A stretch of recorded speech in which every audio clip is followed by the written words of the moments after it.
How's it going, everyone? We have Fern again Yeah. on another episode of No Excuses on YouTube.com. The favorite show host, Ara Still. I'm Fenarian. And we're all here together again. Fern having escaped his drunk cowboy purgatory for the time being. There's still To bring you one latest more to news. go. To bring you latest news and commentary on the video games industry for the week. Or at Yes. least, so we claim. So we claim. But, yeah. There's been a few things that have been announced and a few things that have happened this week, so we actually have a little bit to talk about. But first of all, if you'd like to get involved with the show, you can do so by sending us an email at noexcusesvtw@gmail.com. You can follow us on the Twitter at noexcusesvtw. Or you can join us in our Discord server, the surest way to get in contact with the show hosts and other listeners to the show, which you can get to by clicking on the link that is provided underneath the show archive on YouTube. Come, share your shit posts. Ooh, hey, what's that? Blue ring, blue ring. So, on the stream today, we are playing a bit of Grim Dawn, which I love. And now I'm actually going to start spamming all my stuff. There we go. I had to turn my character on. Yeah, so me and Vol played this for the filler show last week and made our characters, got some progress. We continued to play a little bit after the show, and now we're at my least favorite part of the entire main story, Yeah. which is traversing the broken hills and surrounding areas in the lead up to Homestead. Yeah. It's Just because there's a whole lot of empty wasteland and caves and junk to do here. It's tedious, yes. Oh, that's your dude. I'm sitting here chasing Fern's monsters around, trying to kill him. Yeah, that's the thing with playing with summoners, is that they tend to supply non-targets in abundance. Yes, in abundance. So my character is I went the summoner route. So my pets are absolute monsters, but my actual character is a soft and delicate snowflake. Where are you going, Fern? Walkies. I was following the murder band. Yeah, don't do that. We're gonna try and loop around to hit the camp underneath here to get the quest there, and then we'll do the kill quests on the left side of the map. Okay. I yeah. think that's how to get there. Or this might go. I think this goes to the tomb actually, so we can do the tomb first, and then then we can loop around to get the quests from the other guys. Yep. All right, lead on. I pumped this character up in the last couple of days via the Crucible. I have no quest progression. Yeah. So I guess the chip butty is sort of like the Western version of yakisoba bread, where you just stuff carbs full of carbs. I guess it's like a one-way trip to a heart attack is what it is. So, yeah, my character is actually named Chip Butty, and the reason for that is I've made so many Grim Dawn characters, I completely ran out of ways to name them. So I just started naming them after weird-sounding sandwiches. Like, my favourite so far has been the Zappy Kanker, who is naturally a storm shaman.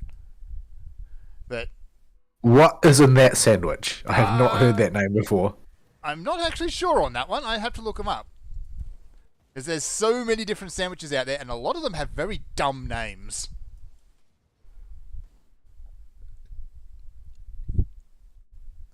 So yeah, like the Chip Butty is basically a chip sandwich. It's potato, well, if you're American, I suppose, and wrong, fries, and your choice of condiment on bread.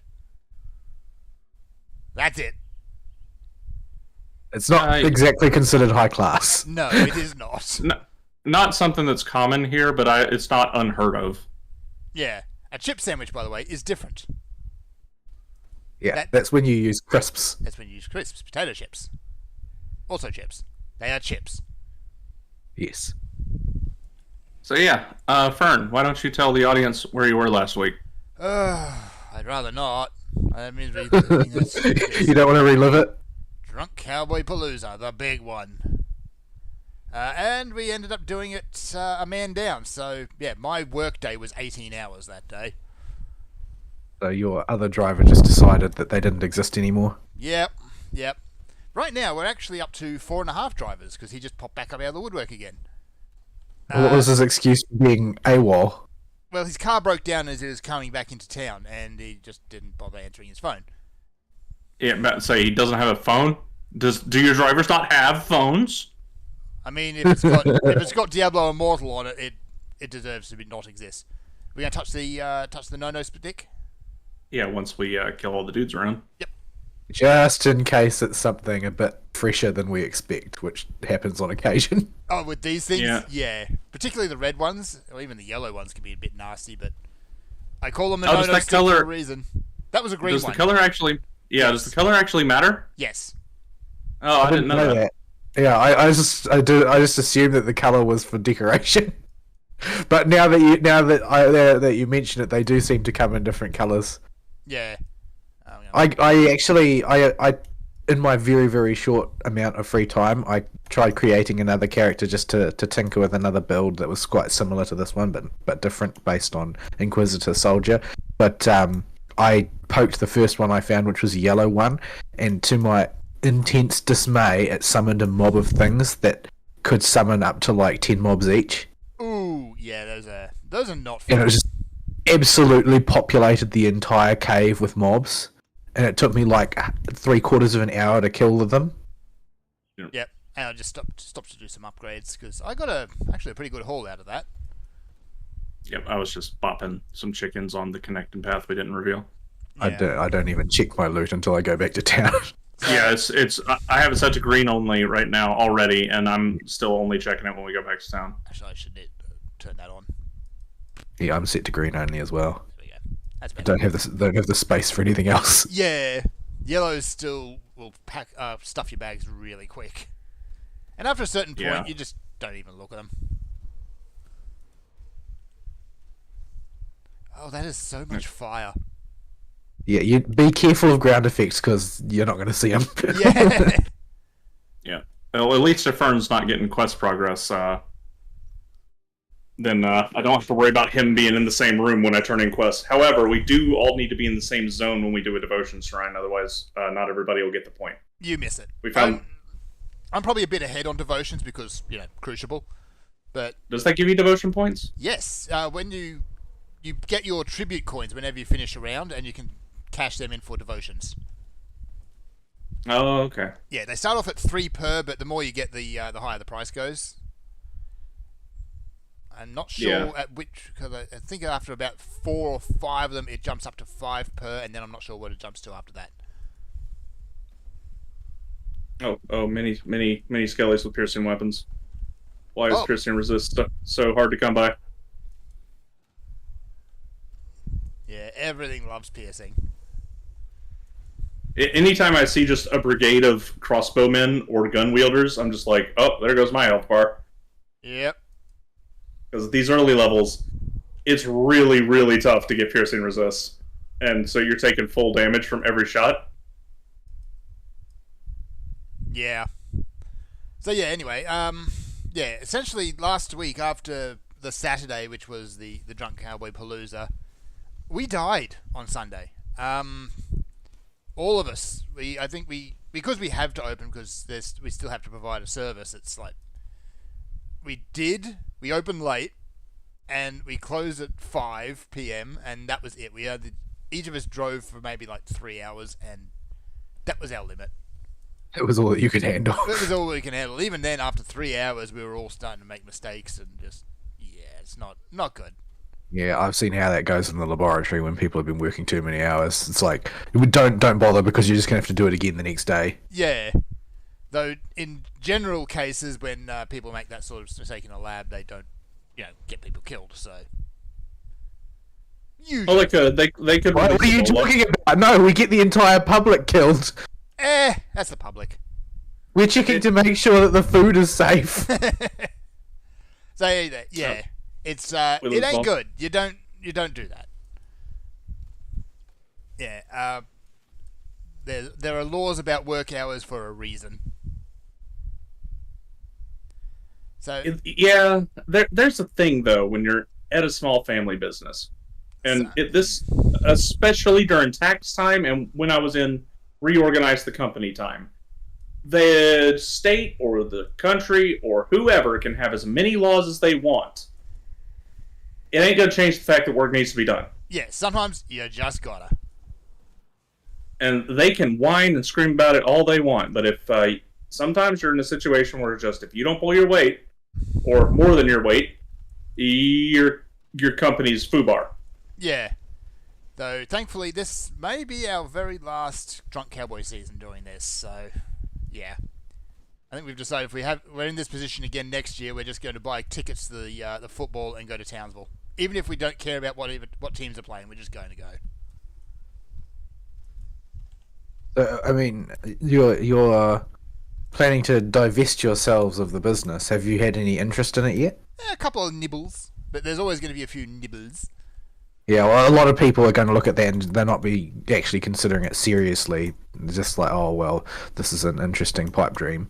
Yeah, they're gonna try and see if they can steal it from you for a song, and then resell it or repurpose it or use it as a shell company. Yeah, well, you won't get that for a family taxi business, thankfully, but yeah, there's still a few tire kickers walking around. You having fun over there, Fern? Yeah, I found Skellies. Yeah, me and Vol wound up on the other side of the wall. Oh, okay. I was wondering where you guys disappeared off to. You gotta go all the way back around, Vol. Really? Yep. Yeah. Grown. Because forward is this way. I have so many explosives. Why can't I clear a little bit of rubble? Once we hit level 50, we can put the glyph of seismic leap on our talisman.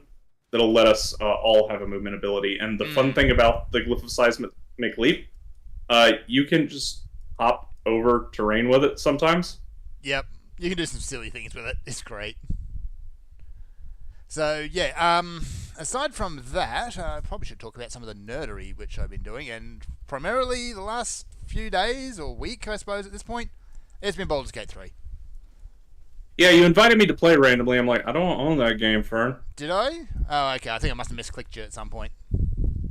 But I didn't say anything to you, but I'm like, I don't have the... that actually explains a few things, because I was playing with brother and he's saying, oh, I sent you the invite. No, you didn't. So, okay. Now I know where it Yeah. went. I was smack in the middle of something else, so I didn't bother to send you a WTF message. Yeah. But I was just like, why is Fern inviting me to play Baldur's Gate? Yeah. So, yeah. The game is good. The game is really good. Now that's... Why did they have to put the beer sex in? Because it's a D&D shenanigan is why they put that in. It's also gross. It is also gross. Thus the squirrel. But the game is full of funny little things you can do that would only really happen at a D&D table. Except you just explained that is not the case at all, because they happen in this game. Well, yeah. Anyway. So, it's, yeah, random things. The game is very accommodating as to what it lets you do.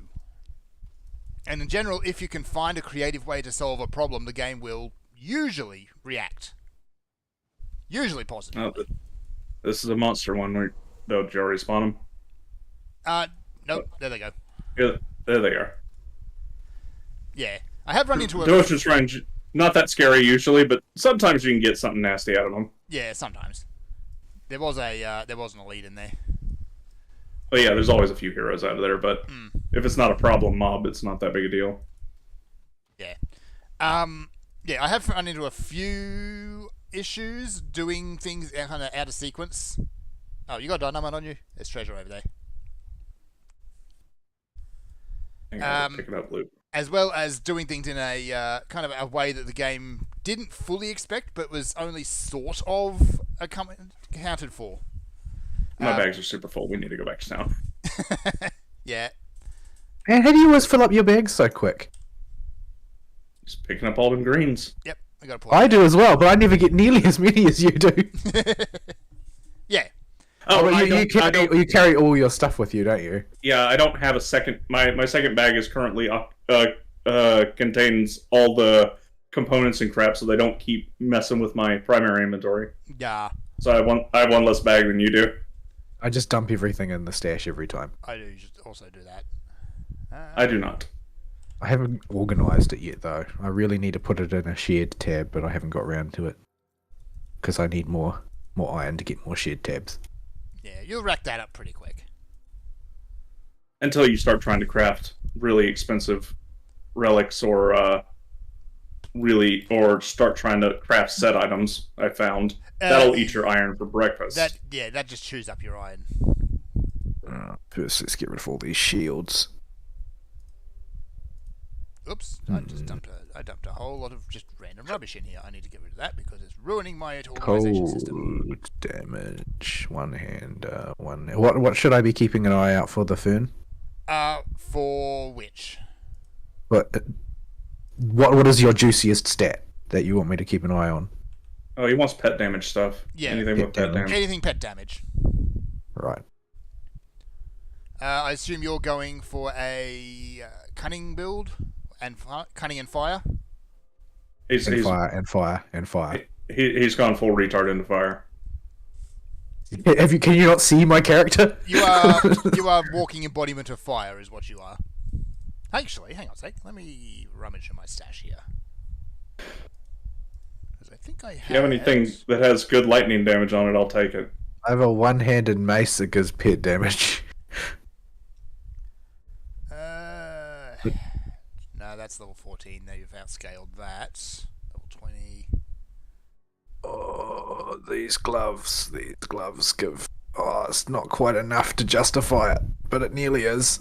But... Oh, which one is that? That's... Whoa, I kind of want to wear those gloves. I kind of want to wear them. What? You might actually get used to it, sorry. Let's see. See if I can get away with wearing those. What's that? Do you have a strong weapon preference, Fern? Nope. Currently I'm using gun, but weapon is ultimately irrelevant for me. Because this has pet Okay. damage. You can look at this one. Look at this one for pet damage. No, that's mine has plus 4 to my primary skill. Okay. You want it back, or you want me just to vendor it? I don't really mind. You can vendor it. Yeah, I actually vendored that one last time we were playing. Yeah. Yeah, I think I've outscaled that. You can right-click on somebody, by the way, Fern, and inspect them to see what their gear's at. Yeah, mine's a mess, so probably best you don't do that. I level up in there too, actually. Shaman. I will level up my shaman. Boop. Okay, there we go. I would totally use that if I was pistol wielder, but I'm not, so... Alright. So, anyway, where was I? Yeah, Baldur's Gate 3, it's geared. I'm not going to spoil anything in it because it is a very narrative-driven game. I had better be. If it wasn't, They're doing there'd it be a very serious wrong if issue. it wasn't. That would be very, very incorrect. Yes, but there's been some fun salt flying around about it from developers. I don't think it's as big a deal as people are making it out to be, but you know how these things go. Everything gets blown way out of proportion. They do that. They do that. All right. Oh, we're coming up on the skeleton key optional dungeon. Mm-hmm. We'll have to come back and sell again before we go in there because we won't be able to carry all the loot out of there if we do by some miracle manage to clear it. Oh, yeah. We're not going to at this level. We're going to die. That sounds like a challenge. That does, doesn't it? Brawler's You Claws. cannot Zerg it. The rift No. gate is disabled, Well, that's unsettling. and you can only open it once per play session. Oh. Well. Oh. Yeah. Let's not waste it then.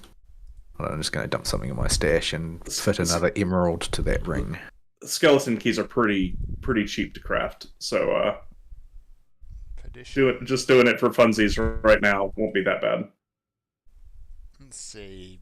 Physical, bleeding, internal trauma. No, that's no good. Acid. Going back to defensive. the crypt. Yeah, I found a few more treasure around.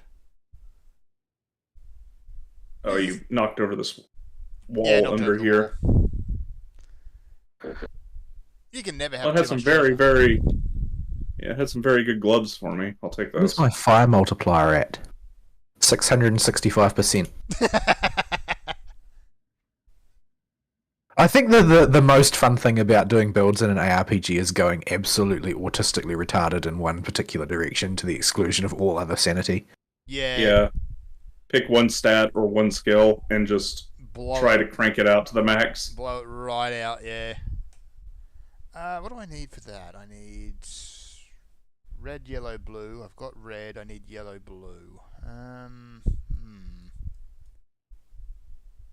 What finish is Okay, did we yellow? clear the? Did we clear the entire south side of the map? I think we did. I think we Yeah, did. I think we've cleared everything we can see. Wait, was that there before? I didn't even see it. Hear him up. Yeah. Oh yeah, he was just in the middle of that pack the whole time. Oh. Alright, yeah, where was he? Yeah, I'm not going to bang on about Baldur's Gate 3 too much, because everyone's been doing that for the last week. And it's sort of hard to go into any depth without spoilers. Without any sort of spoilers, but... Yeah, Well, you're the first person that's how given a much- fully glowing. Oh, it's not fully Well- glowing. I found a few issues. Because the reality is, whether or not I invest myself in it will very much depend on your opinion above everybody else's, Fern. So, because Yeah. I am very hesitant to invest myself in an RPG these days if it's not a JRPG, because with a JRPG you know what you're going to get, Yep. and with the Western RPG, It's a bit of a mixed bag.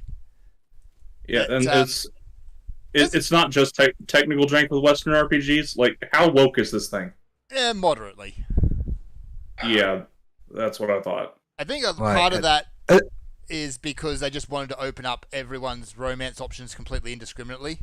And they, Exactly. yeah, I don't think that that's actually. I don't think that that's actually good storytelling when storytelling is the objective. When freedom is the objective, well, I can sort of understand that, and that's why I'm sort of hesitant, because these two things seem to be in tension more and more these days.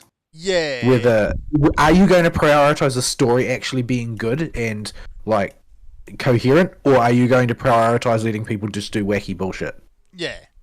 And it's like in some places they've tried to go both, and when they collide, it can be a bit, yeah.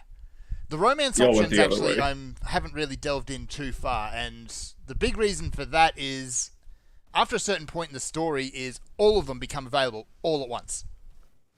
So you. I think that's really not a good thing, and like that's something that my friend Max has commented on at length about Divinity: Original Sin. Yeah, they did it there too. That he really, really, really didn't like it, and it massively damaged the verisimilitude of the story, in his opinion. Mm-hmm. Because I don't know the story because I haven't played it, but he said he'd played some sort of lizard character or something that, like, their entire shtick was sort of a lizard man version of looking for their one true love. Yep. And then all of a sudden, you just hit this point in the story, and everybody wants to bone you for no reason. Yeah. And you get that And- same thing here. Whoops.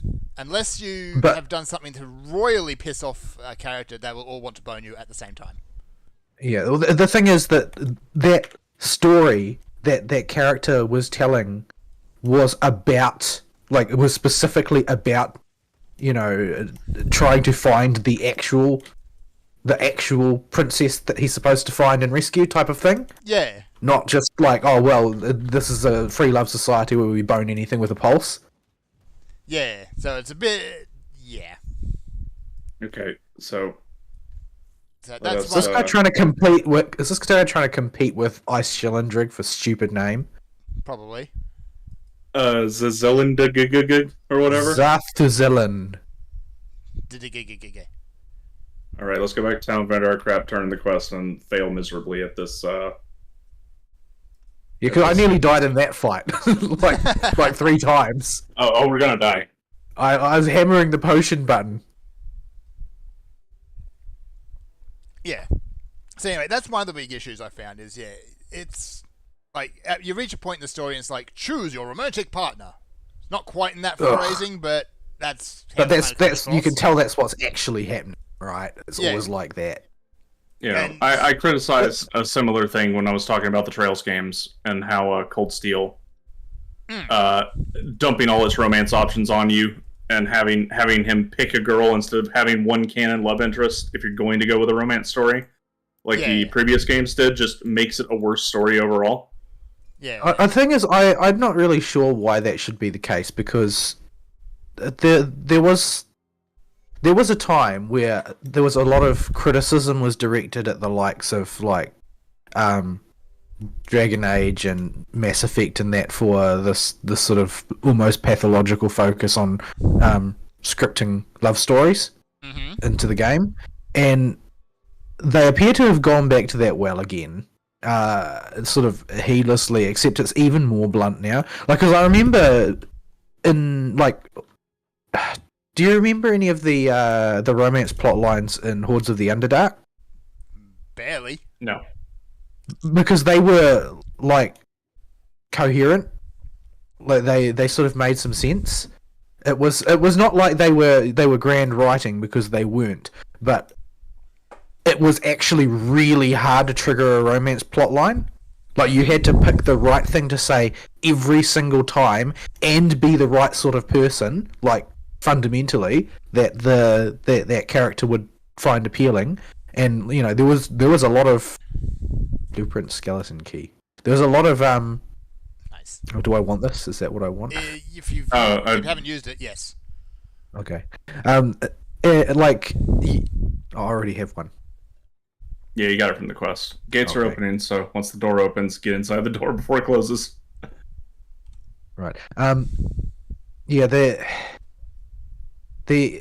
like, if you wanted to do the romance plotline for Nathera, like, she is actively trying to be a cold fish because her job is to watch you, basically, Yes. and doesn't want to get too involved. And basically, she's a drow and doesn't trust anybody to begin with. Yeah. And getting her to warm up takes a very, very, very long time. And you also have an incredibly unethical option you can take very late in the game to basically enslave her to yourself using her true name Yeah. to get what you want. Don't do that. Like, that's bad juju. That's But bad I mean, you juju. have that option. But like, actually doing the romance plotline with her is quite difficult because she's so cold and prickly, and doesn't really want to be in love with anybody because she's got a job to do. And you've got to sort of coax her gently along the entire campaign, and then only at the very end does she sort of admits her feelings, and that's as far as it goes. There's no awkward fade to black or anything like that. Yeah. And she's the easiest one. Yes. Like, Arabeth is messed up. Yes. Yeah, like, there's more than one way to romance her, but it's easy to just kill your chances Yeah. almost immediately. Step one because go wrong and she's- she loses all interest.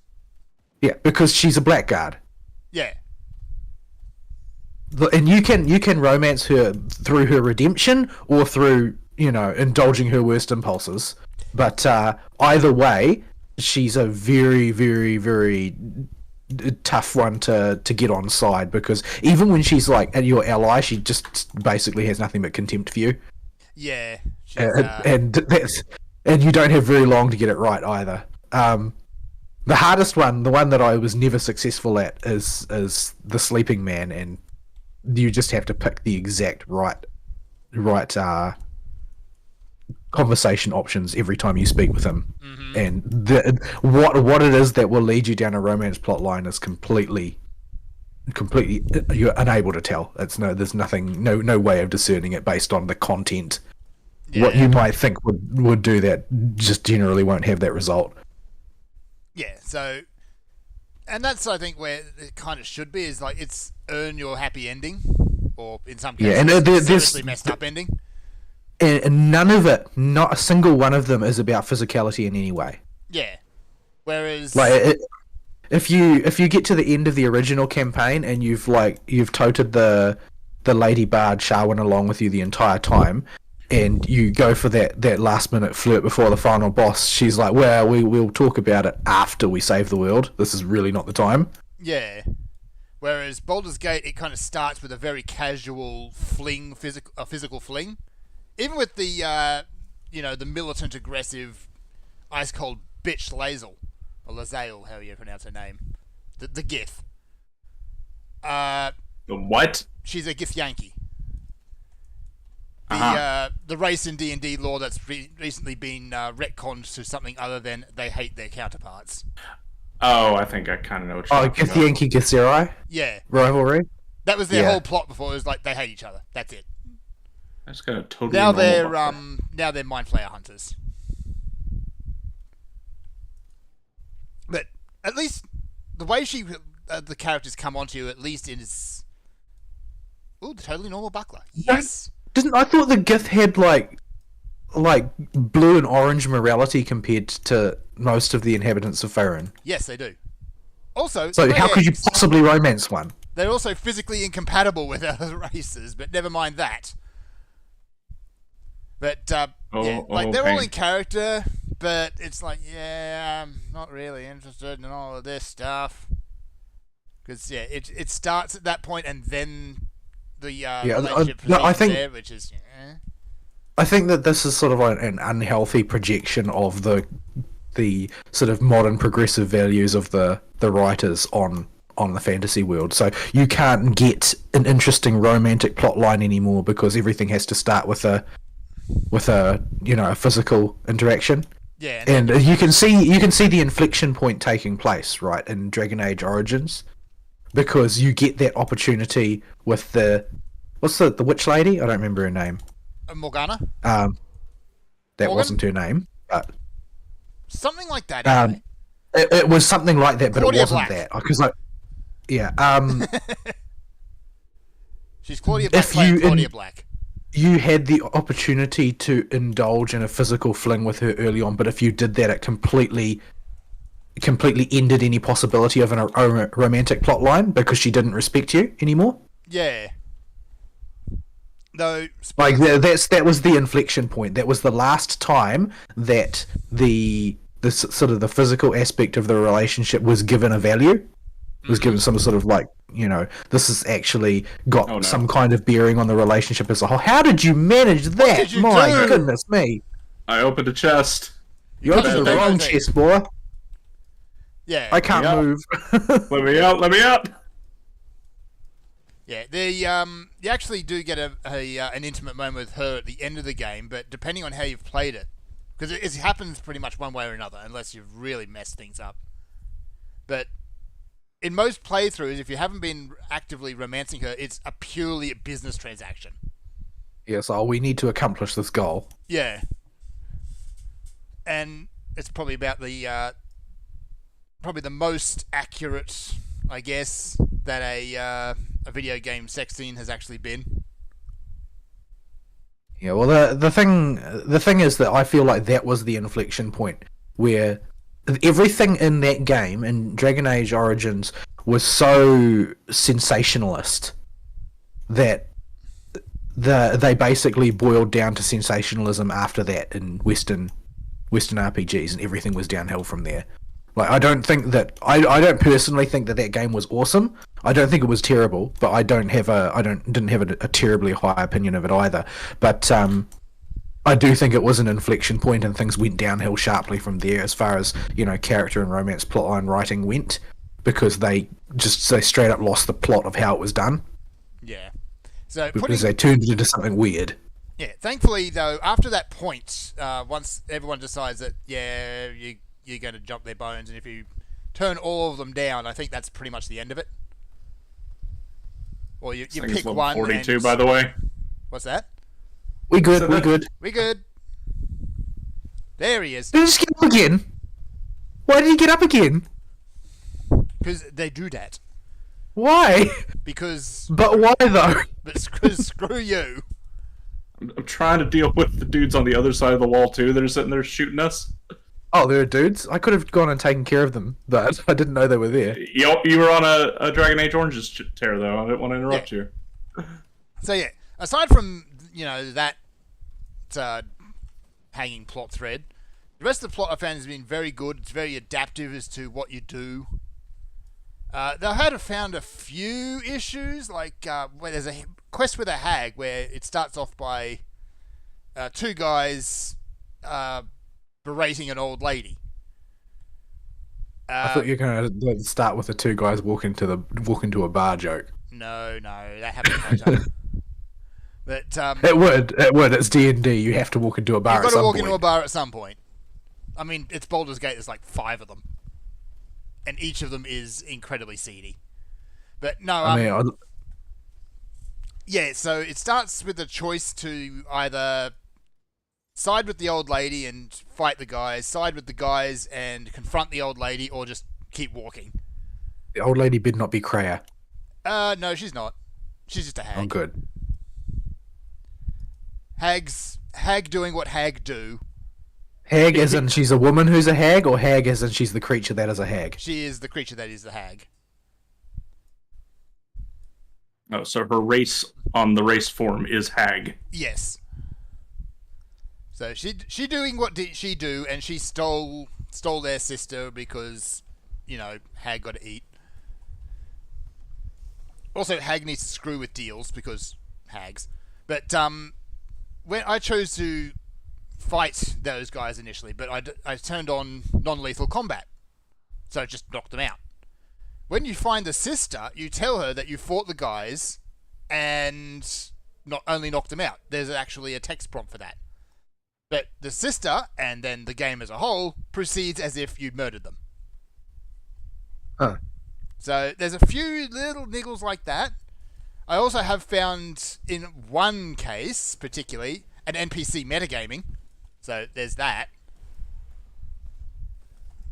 So if you go into this area, there's this big boss character who is hunting the MacGuffin, which you have.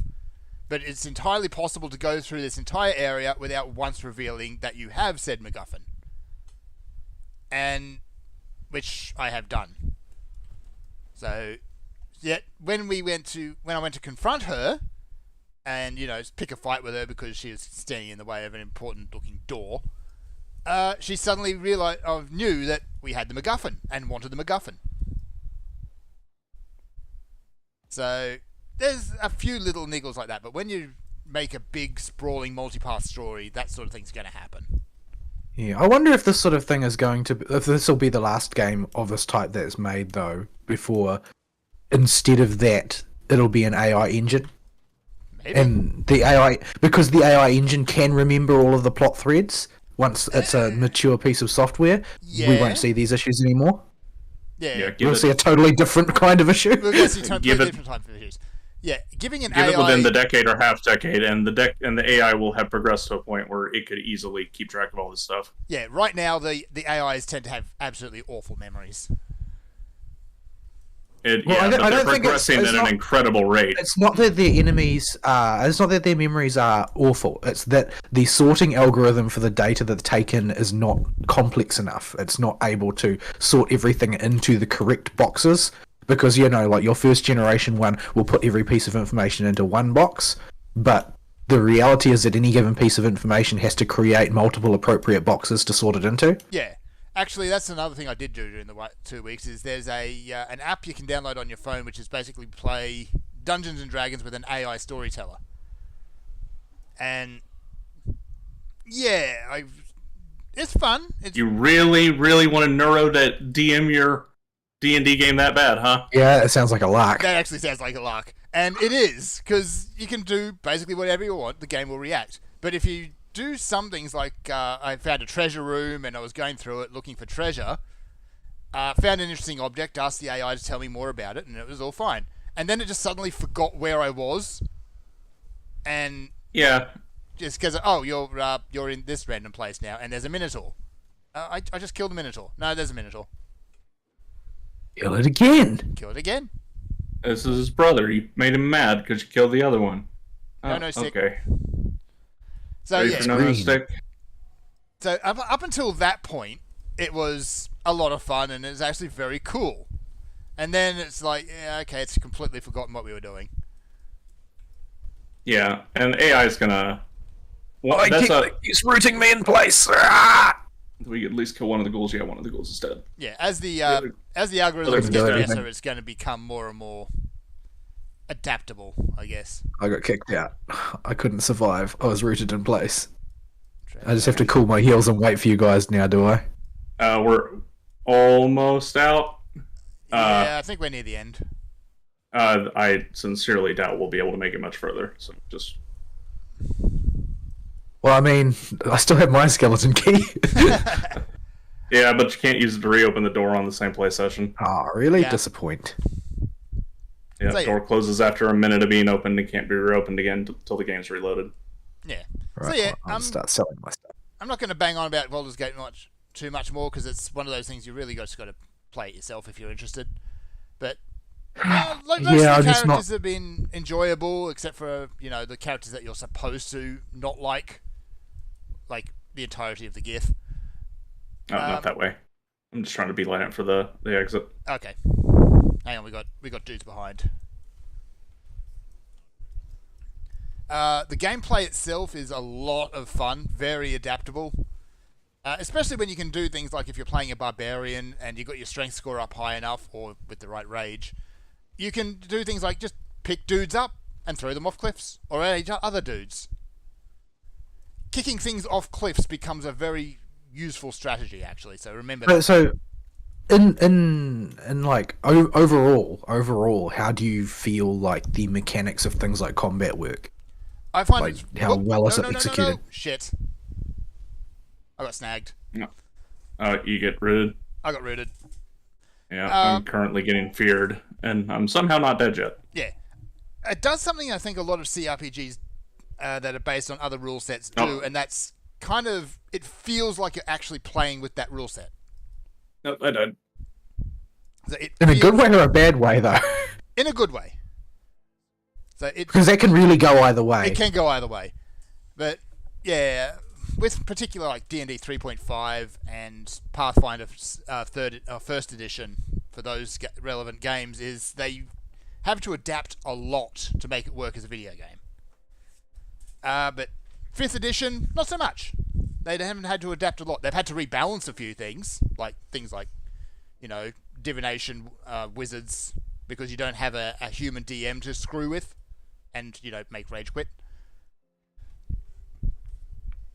But yeah, it's good. It's a lot of fun and very satisfying. And I have run into a few issues where you just get screwed by dice. Can you see all the rolls the way you can in Neverwinter? Not all of them. It hides a lot of the kind of the busy work ones, the tedious combat ones, and all of that. And I think Burn. What? Have gun. Ooh, I found those quite useful actually in Neverwinter. Yep. Like the ability to, if I was like, there were a few times where I would just get teabagged in a boss fight over and over, and I couldn't work out why. And actually trawling through the rolls showed where I was like, oh well, actually for this particular approach, I have to get a natural 20 in order to succeed, and that's why I'm not getting any mileage out of this. Yeah. Like it was actually useful information to have when it was a heavily dice-based game. Yeah.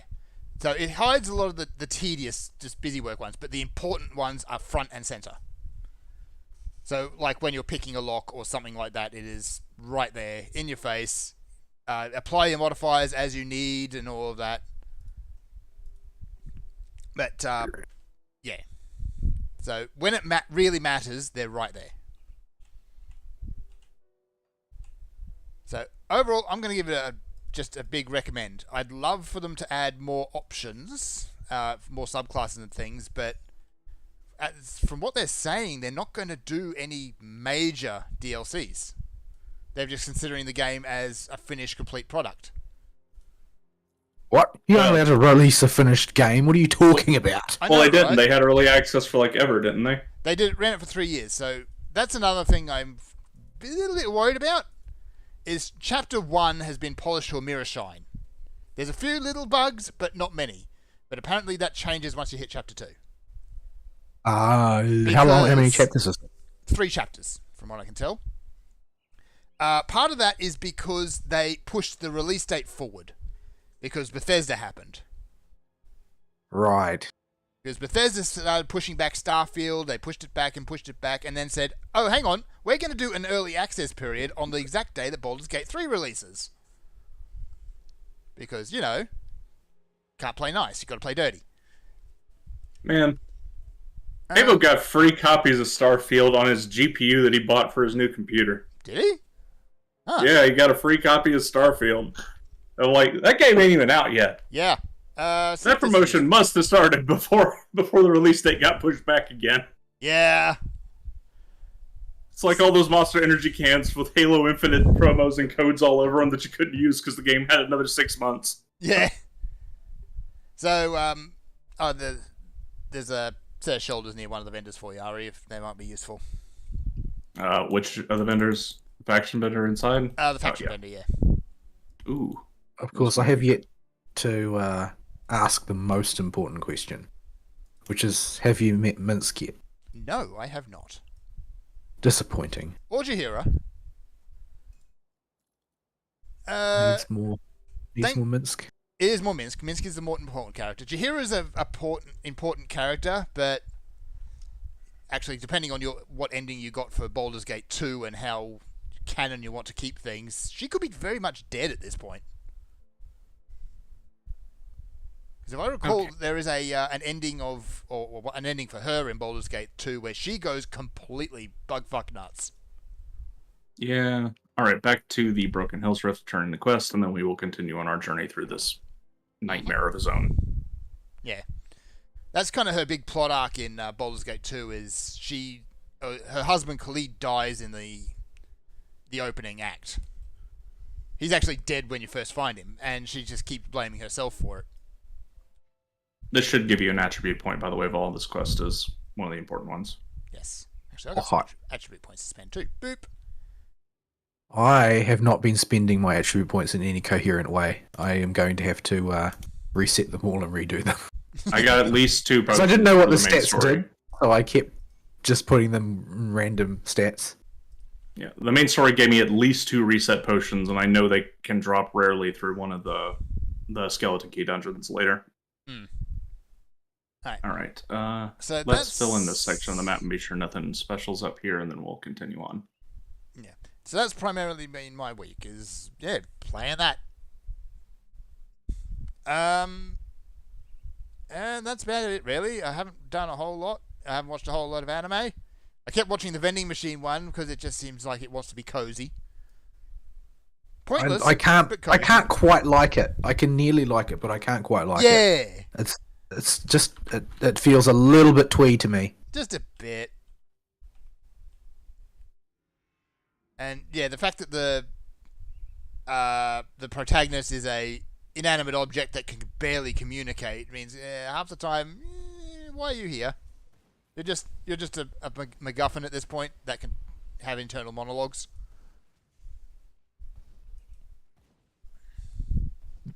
So yeah, it's The monologuing vending machine. yeah. He doesn't even monologue all that. I haven't much. He been- mostly just sits there and uses his pre-canned statements. Yeah, even more than normal. I haven't been following anime this anime season, so I'm out of the loop You're completely. not missing much. No, the ones which I've watched have all been very mediocre at best. Yeah.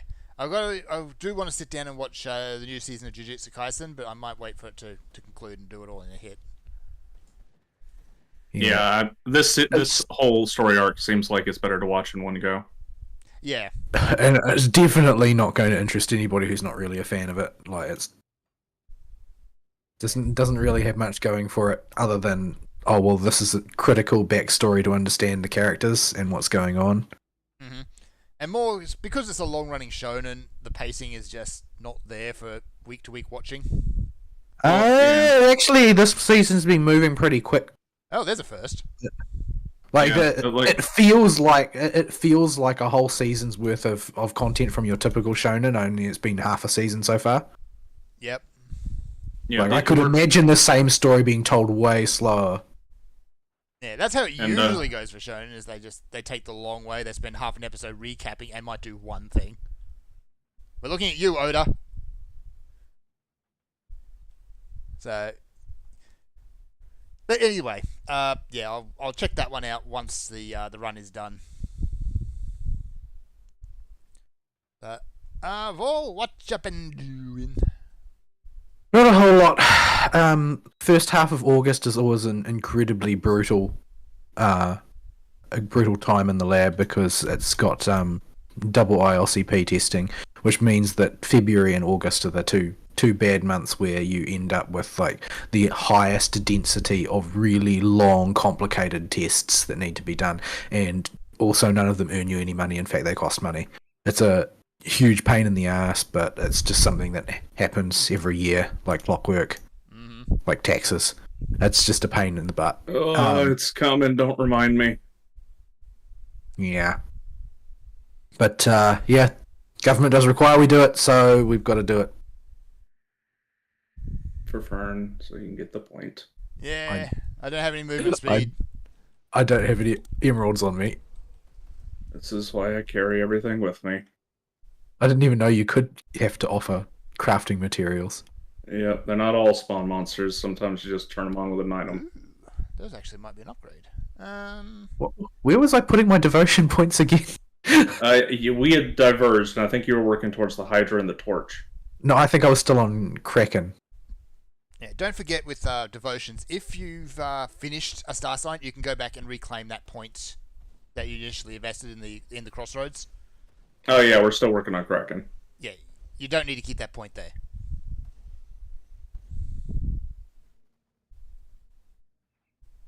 So yeah, you can refund them like talent points, but as long as you've got enough points to maintain it, it'll let you. As long as you don't break other signs you have in the requirements, you can refund it just like talent points. It works just like talents. Yeah. But yeah, I told him that last time, so he knows. Yep, nice. So it's a good thing to know, and it's not something that the game actually tells you can do. Well, everything about that whole respec system, you got to just walk up to the lady and start mashing buttons and accidentally refund a few points before you realize what you're doing. Yeah. But I always end up refunding stuff because I forget that I'm still talking to her when I start trying to put points and things. Yeah, yes. thankfully it's not too expensive to refund everything. Yeah. But the attribute points, they don't tell you anywhere that this is going to be available once you get to the first expansion. Oh no. Like they don't tell you that they added that as an option in that expansion anywhere. So I had no idea until I actually got to the expansion that you could refund attribute points. Yeah, because you can't in the base game. And it is such a big deal that you be able to respect those. Yeah, so now I'm much less worried about just putting points around for fun to see what works and just kind of go with what I feel I need at the time. Yeah, sometimes you just need those extra points just to get the new piece of gear on. Yep. Is there anything on that upper end before we go on the pass? Nah, There's literally nothing. There's literally nothing over there. Nah. Let's just go on to Smuggler's Pass then. You know, Oh, I figured out the story behind that. You can take two ways to this quest location we're going to. They were originally in beta going to be two paths. However, they removed one of them and never got around to finishing it. But the quest text still reads that because they realized what happens if a player has repaired the bridge at the Undercity and gets to the area ahead of where they are because they're playing with another player who's progressed the story further. So that's the only reason the cross the bridge near Twin Falls option is in the quest text. Ah. If you're playing the game in a straight line from start to finish, you can't actually do that. You have to go into a game with another player to do it, who's progressed the story further than you. I think it's if you have the bridge repaired while you're in that game, but you haven't completed that quest yet, it will leave the bridge repaired in your game or something. It's weird. Yeah. It's a very specific condition, but for some reason they felt the need to clarify it with a whole extra confusing bit of quest text. Yeah. Things get weird when you're trying to accommodate multiple world states. Oh, these trolls have nets. That's not Yeah, nice. they do, and they're annoying. Nets and guns.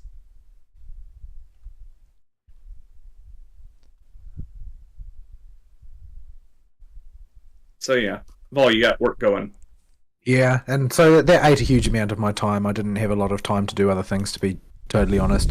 Other than, on my day off, I played some Grim Dawn with Ari, but you can see the results before you. My character is now on fire.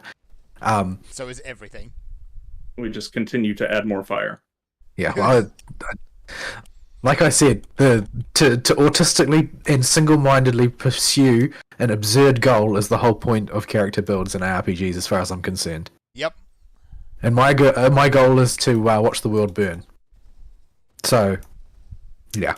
Oh, if you get any troll bone crushers, you might want to hold on to them and stick them in storage, because they're used as a component for some relics later for some reason. Yeah. Oh. Is that a green item or higher? It's green. Yeah, it's a green monster infrequent. So only these dudes can drop it. Oh, thank goodness I got another dynamite. So I don't have 0 dynamite. I still don't understand how the dynamite allocation works, because I have 4 in my inventory even though you've been picking them all up. Yeah, I don't either. Some of the quests might have rewarded some, because I definitely used more than 4. I can't tell if my Blackwater cocktail is doing any significant damage. It's doing the majority of the consistent damage, because I'm only I got smacking killed. him. I got hit once. That was all it took. I opened a rift here. It's right next to your corpse. Oh, is that an improved version of my current hat? Let's see. It is by 1% on Aether resistance. A very, very slight improvement hat. I need to be very careful about getting too close to things, because apparently I will just explode. You do not get smushed. A yellow no-no stick. I have bad experience with these. There's a scrap. I must have it. Oh, right, I've got to turn my eyes on. Looking forward to seeing the back of that one. But yeah. So I didn't have much other time. I did try. I did poke around with another build in Grim Dawn, but it's come a cropper so far. I suppose because they make respecking so easy, I can always find something to do with that character. Yeah. Yep. You can always retool it into something else as long as it uses the classes you picked. Yeah, there's bound to be at least one serviceable build in every class combination, I'm sure. Oh yeah. What class combo was it again? Inquisitor Soldier. Or Soldier Inquisitor, one or the other. Does it matter which one is first? No, it doesn't. You can do something dual wieldy there. Oh, is my inventory full? No. Thought it was for a second. But it's just the names rearranging themselves on my screen, not them bouncing. Yeah. So yeah, I'd go something dual wield. Well, they have to be dual wield pistols if you invest Well, in yeah, the infantry. The idea is dual wield pistols and then use cadence as the auto attack replacer, and then spec everything into on hit effects and piercing, so that I'll get the maximum number of pierces and then trigger the effect on everything that gets hit. That's going to be really rough until you've got a lot of points in the proc abilities to give them a higher chance, and plus 2 Inquisitor skills. Yeah, it has been really rough. It's serviceable, but it's very feast or famine. Yep. Like sometimes you just absolutely walk over a boss mob because everything just procced all the time.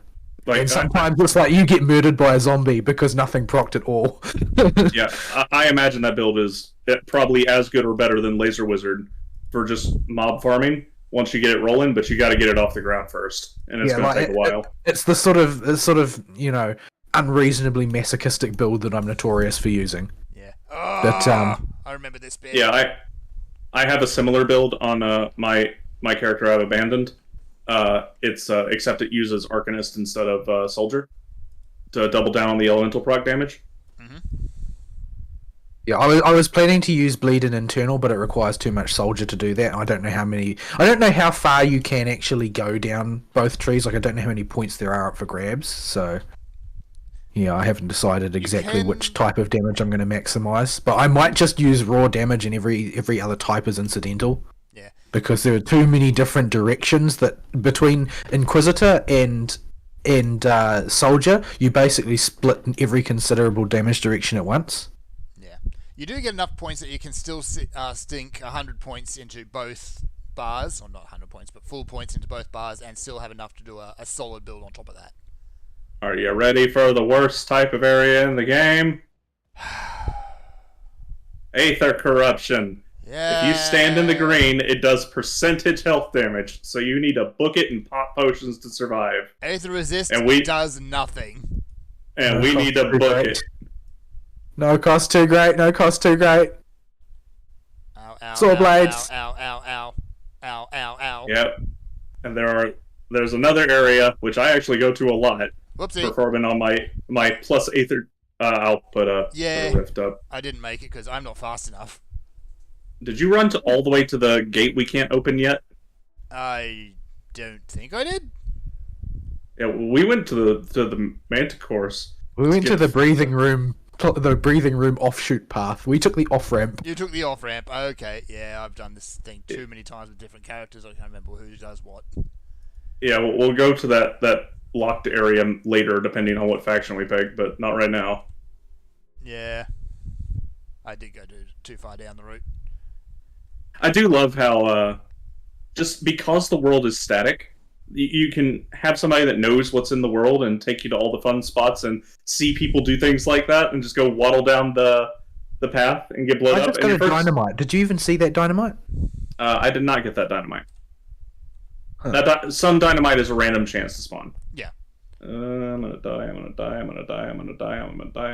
Okay, it's revealed on the map. Whoa, I got within 5% of health. Ow, gonna die. Ow, ow, ow, my face. Ow, ow, ow.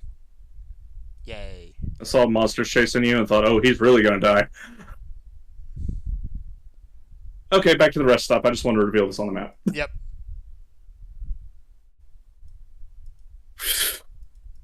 I hate Aether Corruption. It is the worst. How many places in the game are there like this? There's the entirety of another subzone that we'll have to go through is just covered in this place. Yeah. And this stuff. There's a couple of places off the beaten path which are completely optional, which are also smothered in it. Oh, we're going there because we're doing everything, but It's knockoff Warpstone from Warhammer. Yes. And just as unpleasant. pain, But with less comedy. This will get my Okay, healing. now are we done with? So this is what potions are for. Yes, well, that, and I'm popping them a lot in combat because I'm up in the enemy's faces, and Fight in the fire. I can't tell when there's enemy goop because your goop is everywhere. Yes. My goop will end them very quickly. Yeah, but without your goop, we have no consistent damage. I like to think I'm contributing.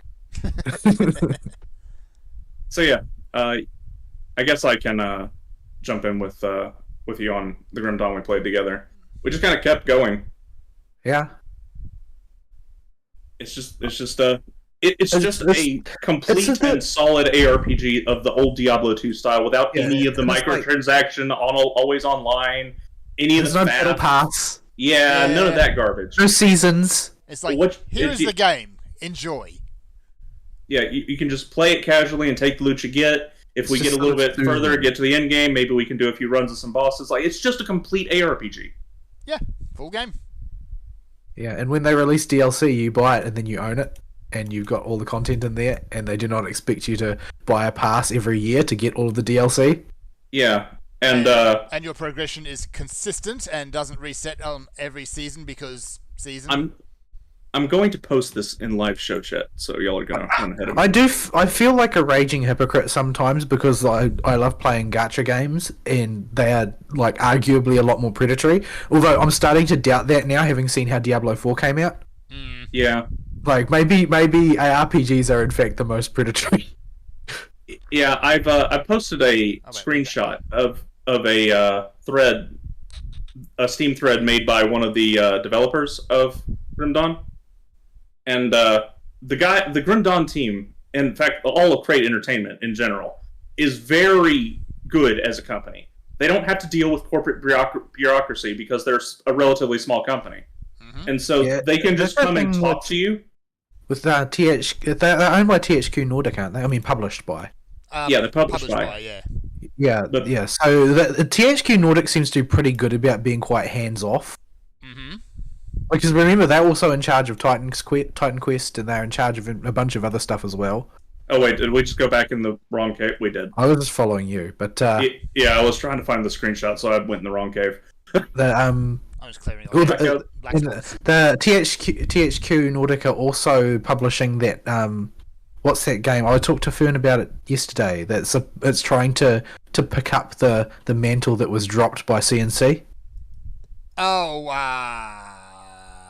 Suddenly, I can't remember the name because it was a little bit generic. it was incredibly generic. Let's see. Tempest Rising.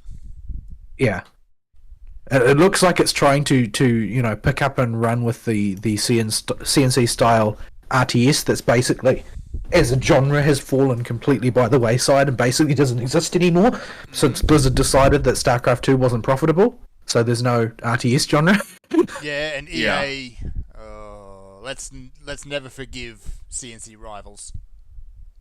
Yeah, I don't know what you're talking about. you can just riftgate Dead Man's Gulch to catch back up with us, Fern. Yeah, all right. Actually, did that game even come out? I don't think it did. I don't know. It got a reception. It got a reception which was sort of like a foretaste of the way Diablo Immortals would be received in the West. Uh-huh. But yeah, I mean, I know that nobody will ever make a sequel to CNC Generals. Like, that's way too much to hope for. I don't think you could make that game in current day. But yeah, it'd be nice to see the RTS genre revive in a way like that sort of parallels what Titan Quest and Grim Dawn have done for ARPGs, which is to do the genre right in a way that people can just jump in and enjoy it. Yeah, and enjoy all of the things. Yeah, on that note, actually, there's a fan project out there at the moment that is making Total Annihilation again. It's called Beyond All Reason, and it's actually really good. The only thing that it's Total Annihilation with a slightly different hat. Like, Planetary Annihilation and Supreme Commander kind of did the same thing, but I think they took too much of their own spin on it. Yeah. Which wasn't bad, it was just wasn't quite what we were looking for. Yeah. Specifically, why I brought up that post by what's his name, Zantai from the Crate team is there's a tool, a third-party tool that was developed by a fan called Grim Internals that provides you a whole lot of data on your DPS and lets you do stuff like turn off the day-night cycle and increase the auto loot pickup radius and stuff, and remove the delay on like some items dropping out, or significantly reduce it, so you don't have to stand around and wait on chests and stuff. Just quality of life stuff. And a lot of people use it. No, I got no healing other than my aura. I just took a dot that had the exact same amount of damage per second as the heal potion. Yeah, but yeah, he and everybody. Apparently, a ton of people use this tool, but it got broken with the last patch, and the guy that develops it has gone MIA. He's just abandoned the project, and so it's not getting updated anymore. So the developer, the main developer of the game, from Crate Entertainment that makes Grim Dawn, said, "Okay, we know a lot of you people use this tool, and we know we broke it with the latest update to the game. So here's what we're gonna do. We're gonna do two things for you. Number one, we're gonna let you roll back the patch. If you really want, just select the beta option in Steam. And number two, we're gonna take a lot of the features that are most used and least breakable to the game feel from the Grim Internals tool and just implement them directly into the game. So all the better loot beams, clear for stuff like monster infrequents, all the day-night cycle turn-off stuff, the loot rate, auto loot for components and stuff, auto pickup radius getting expanded. All that stuff is coming in the 1.2 patch. Mm-hmm. And there's a whole mess more of quality of life stuff. Auto auras, so they're just removing the energy cost from auras. This wasn't in how the tool did it, but it would reapply your auras for you every time you died, if you wanted it to. And they decided, yeah, this needs to be in the game. So auras don't turn off when you die anymore once 1.2 comes out. and they'll just reactivate automatically once you res it down. The amount of And, times I've forgotten to turn my auras on and gone out and got smushed is just... Yeah. And they're just removing the token energy reserve cost because that doesn't actually do anything in the game once you hit a certain point of energy regen. Yeah, it just... Well, for me, it's never done anything. Like, it's never mattered at all. It Yeah, just I'm knocks out u- your max energy, and that's it. Yeah, I'm using a laser wizard as my main character, and they are incredibly energy hungry, and I've hit a point on energy regen where I never run out.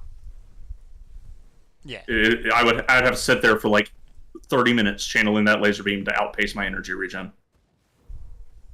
Yeah. So either you're at that point or you're not, and Yeah. that's it.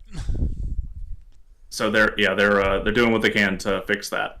So yeah, it's the fact that the developer came out and said, yeah, we know you use this tool. We know all these features from the tool are popular. We're working on it, and gave a list in the upcoming patch notes of all the changes they're making that are stuff from the tool plus new stuff that's in the same line as what the tool did.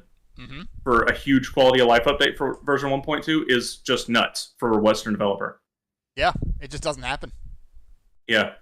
I was genuinely blown away when I saw a Western developer being that direct with their fan base.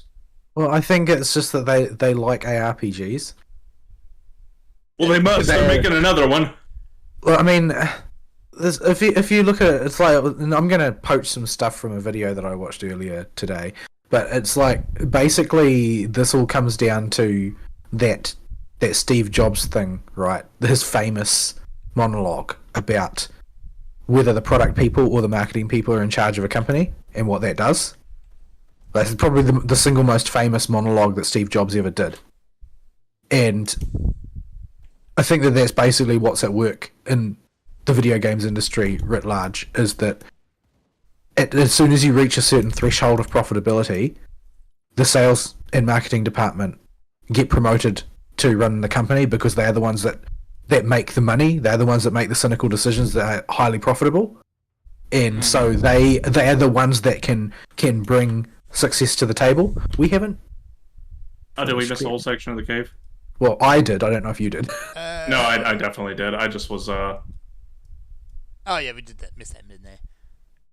Yeah, we can clear out the rest of the cave over here. I just totally brain farted on this half of the cave because this cave has got all kinds of winding cut-off paths. But yeah, it's like the company is small enough that the guy that runs it likes ARPGs. It's not like in Blizzard where the guy that runs Blizzard doesn't know what ARPG stands for. Yeah. Yeah. So it's not the most earth-shattering news in the world that a developer responded like that. It has happened before, but the fact that it's happened to a game that's genuinely good and means it's only going to get better. That's really hopeful. Yeah. It gives me a lot more hope for their sequel.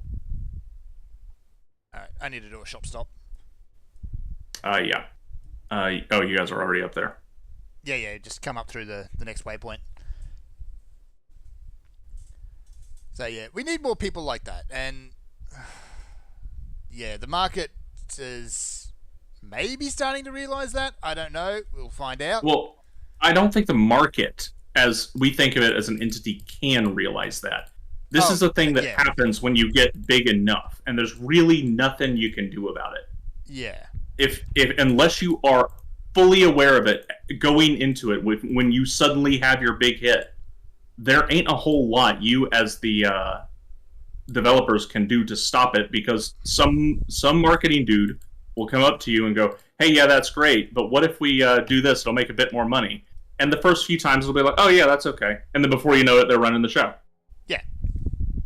And then the only other one who's done it on a major scale has been Gabe Newell.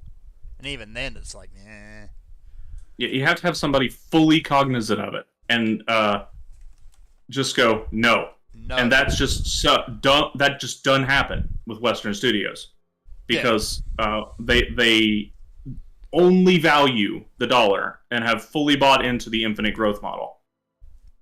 If I have an item which has already known, can I just chuck it away? Yeah, it says already known, just throw it away. You can vendor it if you really want to, but I wouldn't bother. They don't vendor for very much. Nah. No, it didn't even appear on the ground when I threw it away. So, but yeah, we've had a good time with it, and the developer appears to be willing to support continued good times, which is always a plus. So, How long Yeah. has Titan's Quest been getting support? been an awful 5 long years, time and now. then a gap, and then another 5 years. Yeah, and so yeah. Oh boy, this is the section. I've Which got is- a superior troll bone crusher of the flame caller. Is that the sort of thing you said to keep? Yeah, if it says Troll Bone Crusher, throw that in your stash. Right. Put that aside. So yeah, that's why I'm allowing myself to get a little bit interested and excited in Titan Quest 2. I'm so scared to get excited for games. Like, it's just, Because we've been burned it's like, so many times. it's sort of like being burned by a bad relationship or something. It's like, well, I mean, I trusted them before, and look how that worked out. Yeah, I almost feel like it is because of the response I've seen from Crate towards their fan base. While looking into stuff for Grim Dawn after I started to get into it a little bit, that's made me go, okay, I kind of would feel bad if I didn't purchase this at launch, because they seem to really actually care about the product.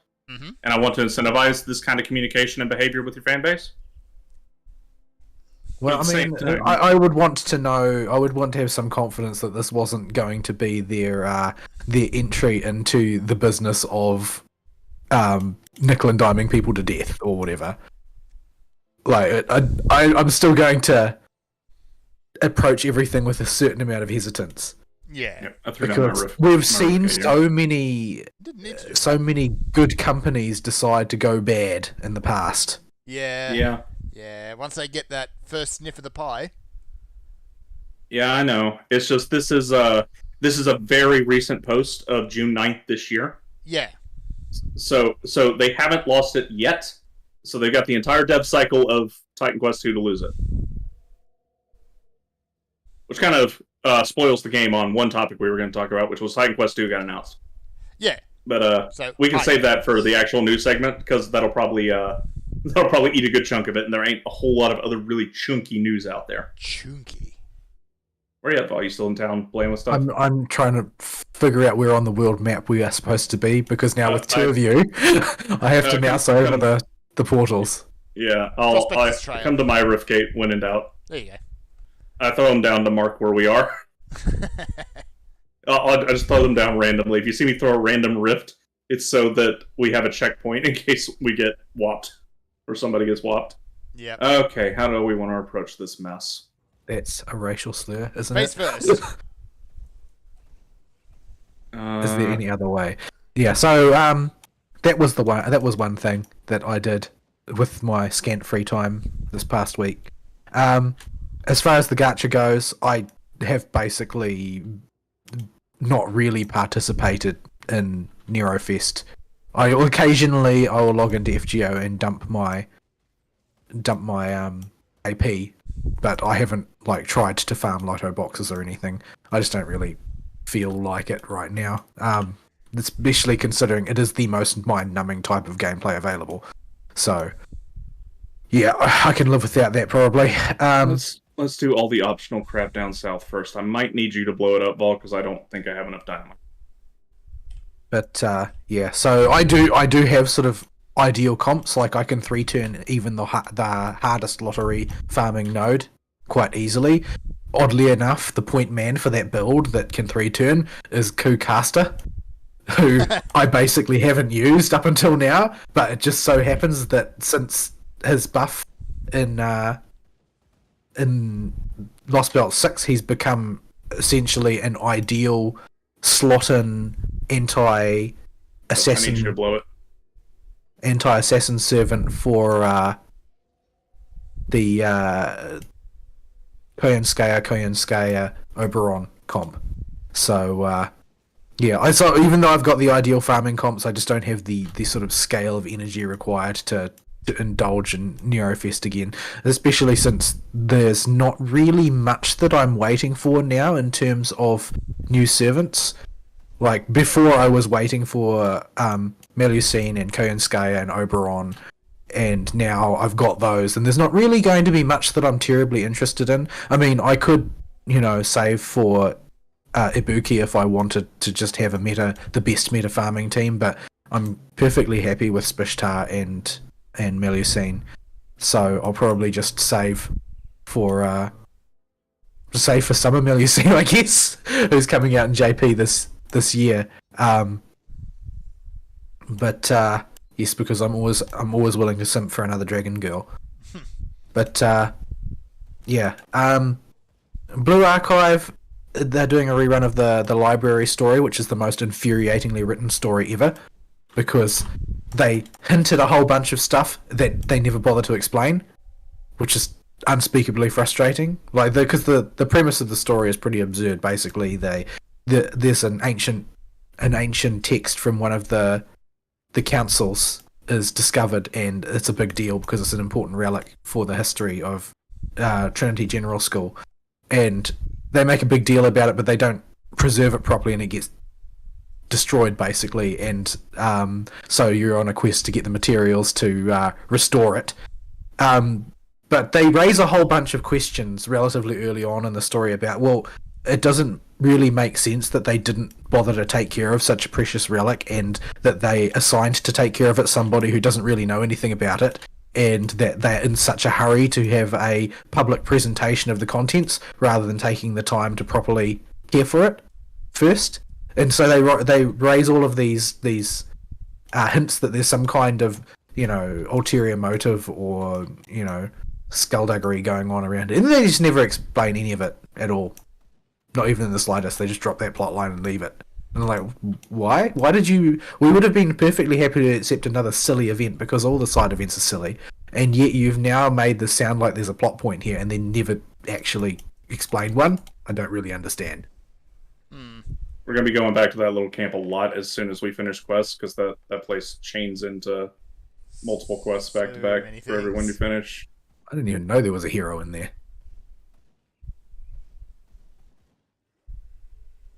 But yeah, so it was a sort of an annoying narrative. Even though I enjoyed the rest of the story for what it was still kind of frustrating that they hinted at a deeper story and they just never told one.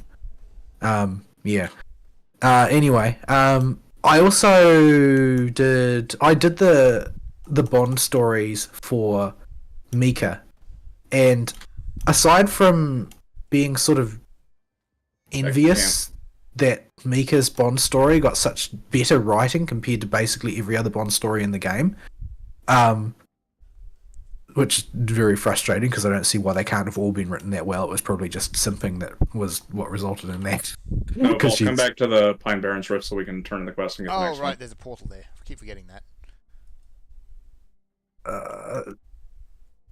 That's completely derailed my train of thought. Where is it? Pine Barrens. And I can't click on it because Fern's character is still standing there.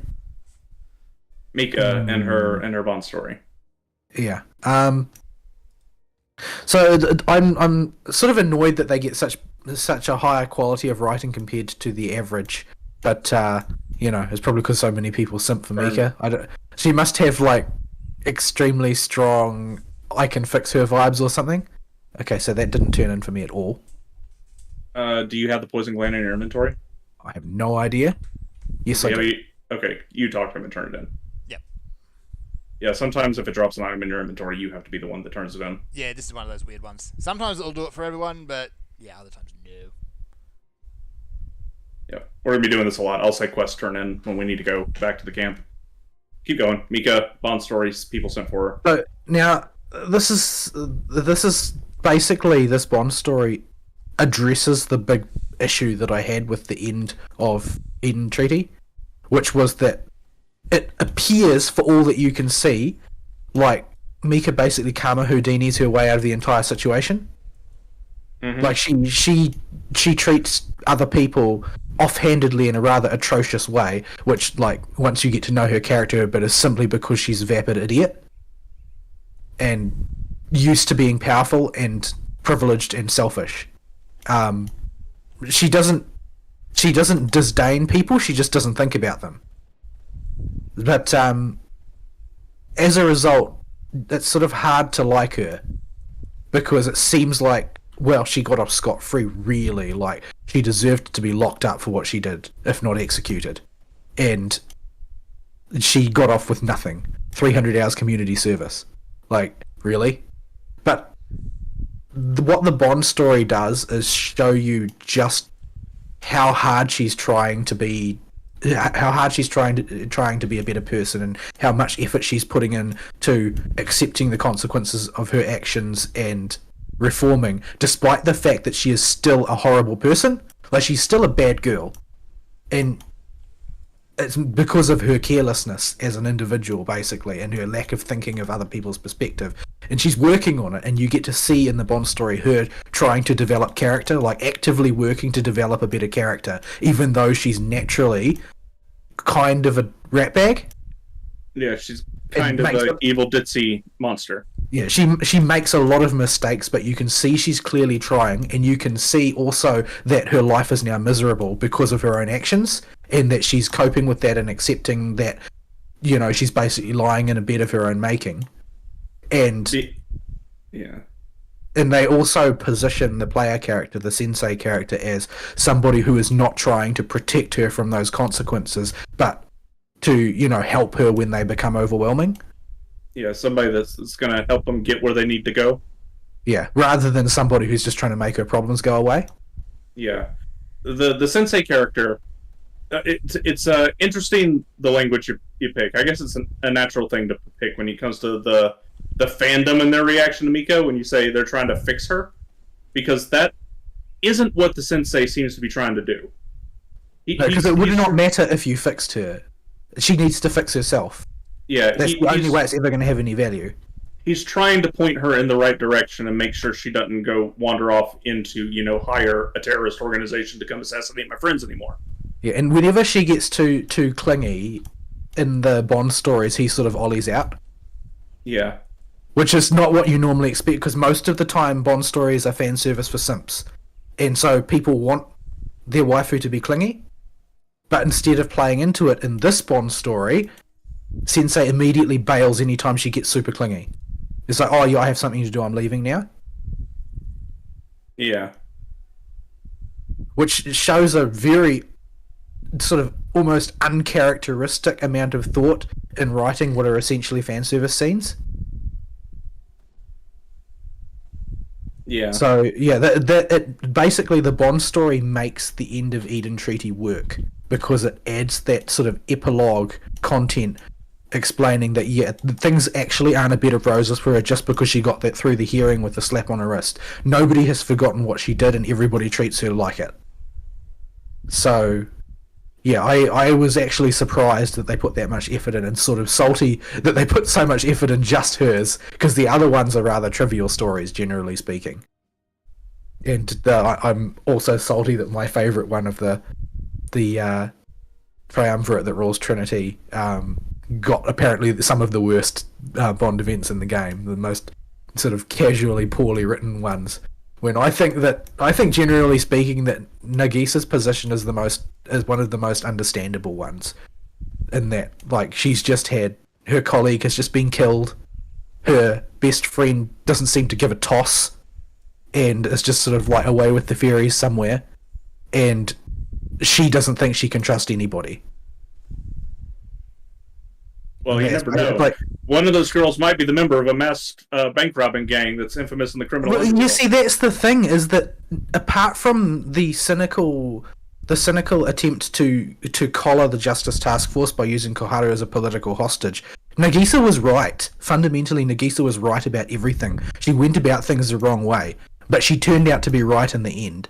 And so it's sort of hard to dislike her, because I think she's like a more reasonable, more realistic version of Rio. Like, Rio is basically a prodigy who makes her mistakes and tries to do everything by herself because she just thinks she's just that much better than everybody else, and that anybody who doesn't agree with her must just be wrong by merit of not having the same opinion as her. And that's pretty much all there is to it. Rio has a lot of Nagisa's same traits, but with the actual psychopathicness of just not understanding or caring about other people's opinions or what they think, cranked up to 11. Yeah, well, the thing with Nagisa, though, is that she is in an emotionally compromised position where she really doesn't have much choice from her point of view other than to behave the way she's doing, because she can't trust anybody as far as she's concerned. Her colleague has just been murdered, and death is very rare in Kivotos. Let's Like, go because left most of the first. characters are nearly immortal, We'll hit and the she's best just- and last, Fern. Let's go left first. and she's just had one of her friends killed and doesn't know what to do, doesn't know who's responsible. The person she should be able to turn to doesn't seem to care, and yeah, so it makes sense for Nagisa to not trust people and try and do things by herself, because as far as she can tell, she is alone. Well, yeah. Her coworkers are an idiot and supposedly dead. And the idiot is supposed to be her best friend. So, I mean, I get Nagisa's position, but, yeah. What I don't understand is why everybody, like in the fandom, has way more sympathy for Rio than Nagisa. People review Nagisa as an evil witch. Like, Nagisa gets more shade from the fandom than Mika does, and Rio basically is treated like a saint. You want to know the actual answer to that question? Because I think I know it.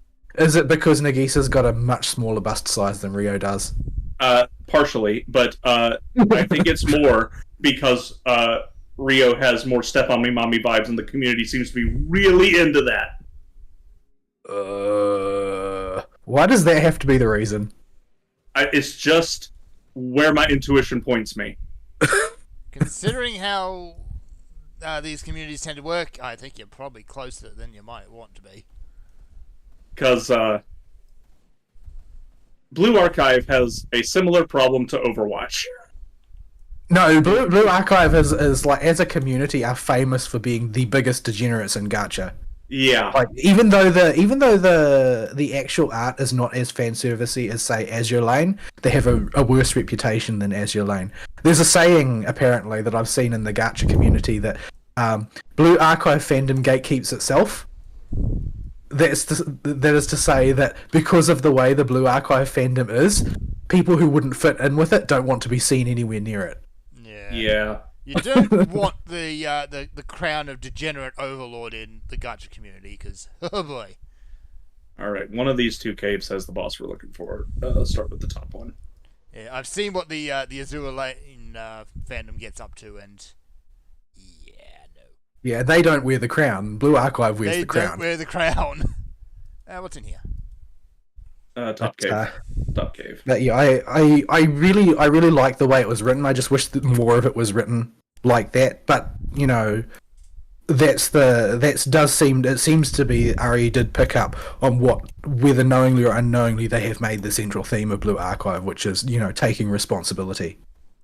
Because despite being an airheaded moron, Mika is taking responsibility, and her struggles come as a result of her taking responsibility. But you know, Sensei makes sure that she doesn't have a choice. Like, she is not going to be bailed out. She has to deal with the consequences of her actions. And they even sort of like theme drop that in the current event. As silly as the current event is, like, they make a point of, oh well, this is about who is going to take responsibility, and basically Hinata tries to throw herself on the grenade, as it were, because she screwed up badly, and nothing is going the way they want, and she decides to resolve this in the end after a whole bunch of umming and ahhing and trying to dodge it. Hang on, we got to try To- another before you want to get too far away. Hang on. I already took the You photo left for me it. here with the spiders! How could you do this, Aristeel? I'm returning to the cave. No, we've killed them. They dropped from the ceiling as soon as you ported out. Oh, so the spiders were waiting to come visit. Yes. Did more spiders come as soon as I left Yes. again? Yes. As soon as you clicked on the portal, more spiders came in. But I've killed them too. If there's one thing my build is good at, it's mobbing. So let's turn in the quest first before we go click the... I accidentally went to Devil's Crossing. Where am I actually supposed to go? what's the name of this place? Pine Barrens. I hope one of them spiders wasn't one of the quest targets. Fern turned it in. Yeah, it's one of those ones. I think it was, but Stop talking to him or accept the quest. We done. Put some points and something. Points. Oh, I need to go back and sell crap anyway. I should So do this. yeah. Doop. Because that makes So, yeah. doop. The thing that it seemed more like a product of the localization with Nagisa was the lesson in her story was to trust people generically, but I get the feeling that probably wasn't how it was supposed to be. Yeah, I feel like Nagisa wasn't the focus, and a lot of what you could get from her story is sort of lost in translation, as it were, because so much of the focus is on Mika and what Mika's doing. Yeah. It's almost like Nagisa was meant to. Oh, what's the word I'm looking for? Not a red herring. That's totally wrong. But she's meant to be an antagonistic force in the story and a side character that facilitates things more than be the focus of the story arc she's in. Yeah, maybe that's so. Like, I mean, I'm biased because I'm particularly fond of her, but Did you already get that devotion shrine, Fern? No. Okay, good. Devotion Shrine. Where are you guys? No, that's just I noticed it back in the cave. I'm trying. It hasn't been activated yet. You're good. We're waiting on you. I'm trying to find, because I've got devotion points, and I'm trying to find which constellations actually have fire damage in them. Oh yeah, I gotta figure out how to get mine. Where they need to go now. I also have devotions I need to spend. So yeah, Fiend, Scholar's Light, Imp, Magi. How much is an Imp? Because Fiend is better for building towards the torch. Where's Magi? What is... Man! Ah, here we go. Here's Magi. What does Magi have? Magi. Burn damage, defense, fire damage, burn damage, defense, fire damage. Magi is the way we are going, but I don't have anywhere near that much affinity. Oh my. Okay, so Magi. I'm not headed to Magi next. What about Witchblade? Absolutely not. Can't get there either. Phoenix. Good grief, this is hard to navigate. Yes, it is. It's a pain. this is something I hope they really look into fixing. Yeah. If I could just have like a search function. Oh, there's a search function. Yeah, there is at the top. There You is just at the type top. fire. But Type it doesn't fire. seem to work. It doesn't Yeah. seem to do what I want. Here we go. Here we go. I need to find something that's lit up. Come on. There must be somewhere I can put a point. I think Fire space D.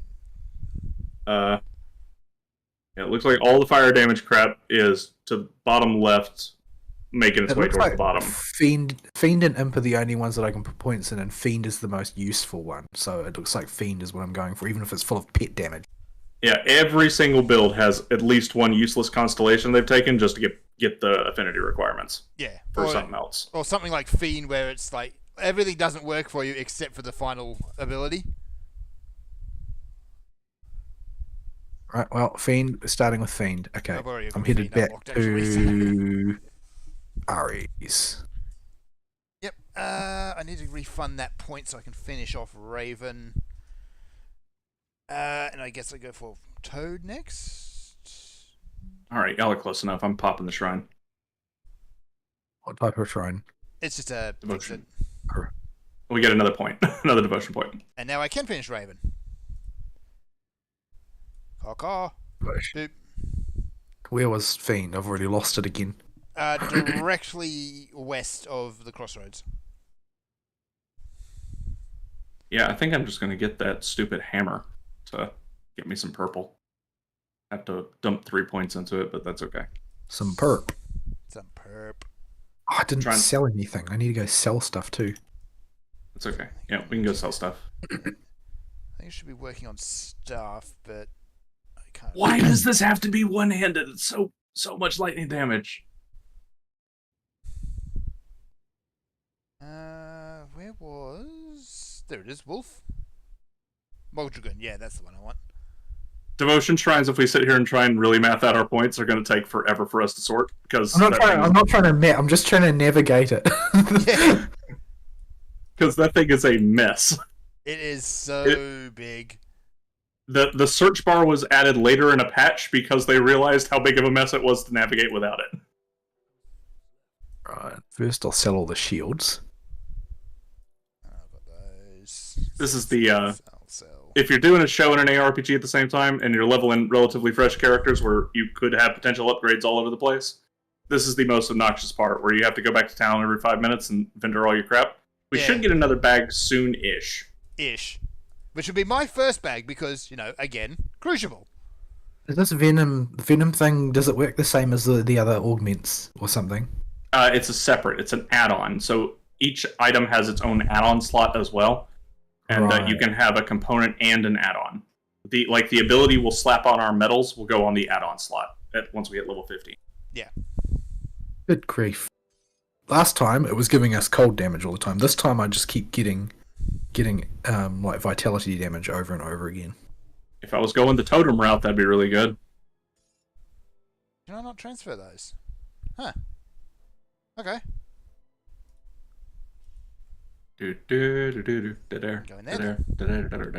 This is just it is a necessary part of any ARPG, and anybody who plays them understands. Yes. Yep, just fast forward about 2 minutes, and you'll get there. Do-do-do-do-do.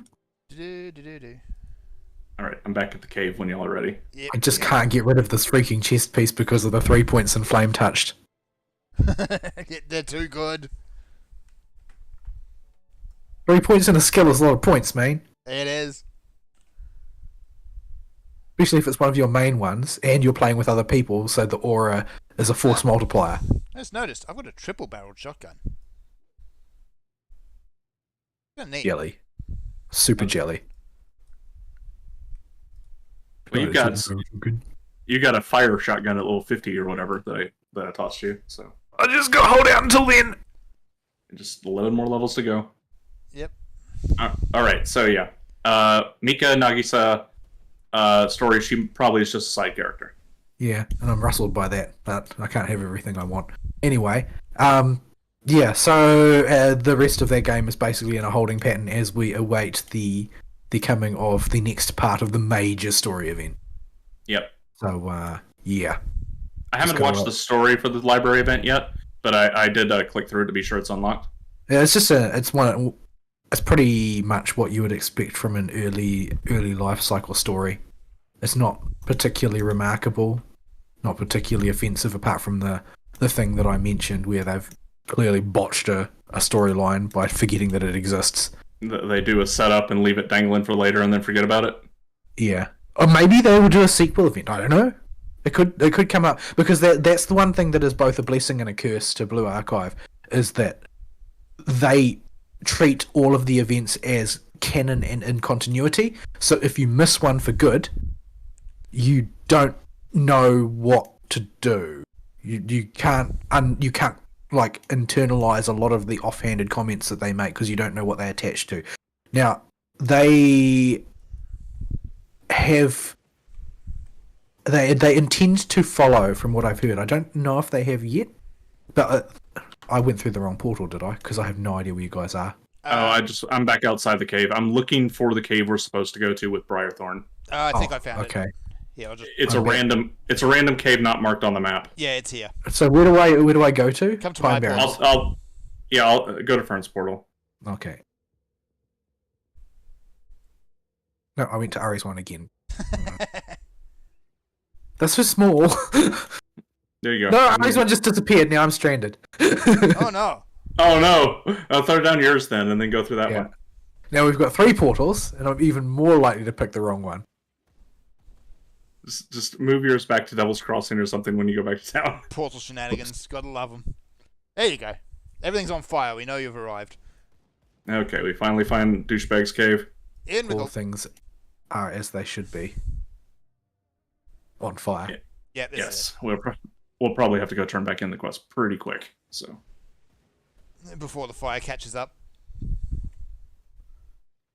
Oh, because I think there's a quest to go kill the boss that's further down in the cave after we kill Briarthorn in the upstairs, unless I'm misremembering. Every time I see footage of Diablo 4, I'm astonished at how far zoomed in they put their camera. It is really Yeah. far in, yeah.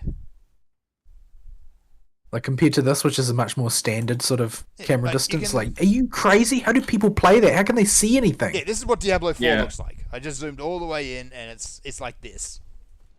Yeah, that. Yeah, no. I think I'll keep my camera all the way back here. Thanks. Yeah, I like seeing what I'm doing. But yeah, I don't have much else to talk about. I don't think anime is more or less, cruising along on its normal path. Is this the guy we were looking for? Yep. Yeah, this is the overlook. I'm So gonna kill die. him I'm and gonna go- die. I'm gonna die. I'm gonna die too. Running. He's dead. But There's still they damaging goop on the ground. Be careful. Quest turn in before we go deeper in the cave. I'm just gonna drop it over here next to the way down. Yep, I'm going back to Pine Barrens normal portal. Ooh, what's this? Skyshard Spellblade. That might actually be usable for you, Ari. Oh, just come back to Pine Barrens so we turn the quest. Yeah, yep. are they ever gonna grow a? Are they even gonna sprout a vendor here? No, No. Nope. that would be convenient. Okay, but that's- can't have that. Who are the Okay, Black that's- Legion? One of these days, I'm gonna pay attention to the story. I wouldn't bother. No, I only need 2-handers, so you can have that back. All right, let's go into Yeah, the. I'm pretty sure I've offered him that one in the past. Where is Ari? Here we go. Yeah, anime's more or less doing what it's doing, which is to say, being underwhelming. Don't think there's much else I can say about it other than it's underwhelming. Just sad, but the reality of the situation. Yeah. Oh, I'm disconnected. Oh. My screen has gone black. Uh-oh. No, that's okay. You can just reconnect to the game. Just come to my waypoint. My screen is still black. That's the thing. If it's really as hard locked and doesn't unlock itself, just we need to go back to Pine Barrens anyway because this just dumped us back in the same cave we already cleared. So Yeah. so let's just go back. let's so Fern, come with me back to Pine Barrens. Once Vol disconnects all the way and reconnects, I'll We'll get up to wherever you guys are going. I think the Yeah, client has crashed. It doesn't say it's not responding, but it's like not responding. Yeah, just Alt it's F. crashed. just Alt F for it and relaunch it. It should keep all your progress. I safe. needed to use Task Manager. I crashed hard. Let's get back to where we were going next. Drop a portal and wait on him. Yep. And there. Okay, there we go. All right. Yeah, anime in general has been pretty. It's just unless it's a long or a show I was already interested in, and I'm just watching follow-up seasons, or somebody recommends a show to me like strongly enough for me to go, okay, yeah, I'll watch it. And I just generally don't find myself interested in any of the anime that's been coming out. No, it's like And There's literally nothing that hasn't been done before that's in circulation this season. we're getting a constant string of almost identical isekais at this point. It's like, just no, please stop. where the fudge is the crossover point to the next area? Oh, it's right here. Cool. It's here. Oh, this is it. I'll drop the portal right at the top of the hill. Yep, and I'm going over here to kill anything we missed. No, don't do that. It's only a goblin. Be good. Yeah, wait on Vol so he doesn't miss the experience. Yeah, you guys are far enough ahead of me as it is.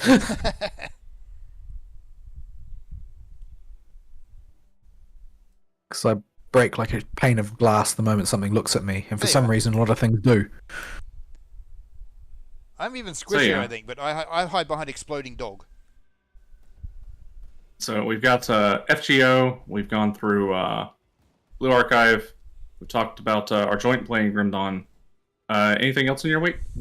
Not really. I keep hoping that one of the anime I'm watching will do something worthy of note, but it really hasn't. It just hasn't. I do. It's not like I don't like get the occasional chuckle out of a comedy or whatever, but that's about the highest heights that anything has managed to reach. We'll do that. We can get the Devotion Shrine first, but we'll do the dungeon part last. Yeah. Devotion first.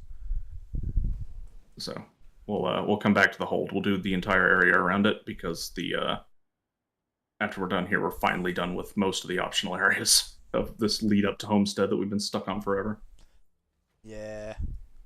And then we don't need to go back. Well, actually, yes, you do need to go back to the prison. Yeah, we'll have to go back Doubles Crossing for a couple quests, but just to turn them in real quick, not to... And to launch Ashes of Innsmouth. Yeah, but you have to go that way to get there. Yeah. So that's not exactly a detour. And the place is on fire when you get there, so, you know. Yeah, I don't have anything else to talk about it, I don't think. Hang on. That's all. I didn't have that much free time, and the anime has been pretty banal, so yeah. Well, we're not going that way, we're going this way, apparently. Oh, I did find myself laughing quite a bit at the anime Helk, which is just Helk. I think it's largely because of the background music that plays, the sort of like really bombastic, constipated background music that plays whenever the main character is doing something preposterous. Well, no, it's not really the main character. So because I'd say that if you were to liken it to grammar, Vermilio is the main character rather than Helk. Helk is sort of like to liken it to grammar. Vermilio is the subject and Helk is the object. Like Helk is there and he's the reason why the series is taking place, but the point of view is Vermilio, who is reason since she's one of like the Demon King's 4 generals. It behooves her to be paranoid about what the hero is doing, but she's never paranoid with her paranoia never pays off. Like it's never justified in the end. Like her paranoia is reasonable, but turns out never to have been necessary in each and every case. Could get into watching because she's just, you know, she's got to investigate the hero. The hero shows up and decides that he's going to join the competition to become the new Demon Lord after the old Demon Lord was killed. They don't know why, and she's like desperate to try and figure it out because he's a major threat. Heroes are the natural enemy of the demons, so she's got to figure it out. And then there's all these other background mysteries, like where have all the humans gone? Why is there suddenly this force of winged beings who are claiming to be evolved forms of humans that are invading the Demon Kingdom? And then in the background you've basically just got Helk being absurd because his stats are so much higher than everybody else's. But it's a very, very silly series and entertaining as far as sort of like light comedy goes. But it doesn't distinguish itself. Like I'm not going to remember it. Yeah, I get the way you describe her. I get the feel. I don't have a holy crap. This guy hurts. Drop a portal, somebody. I'd love to, but green lightning is being shot at me. Oh, hey, this guy. Somebody save me! I'm trying to get his attention, but he's not interested. A regular mob hit me once, and I lost half of my health.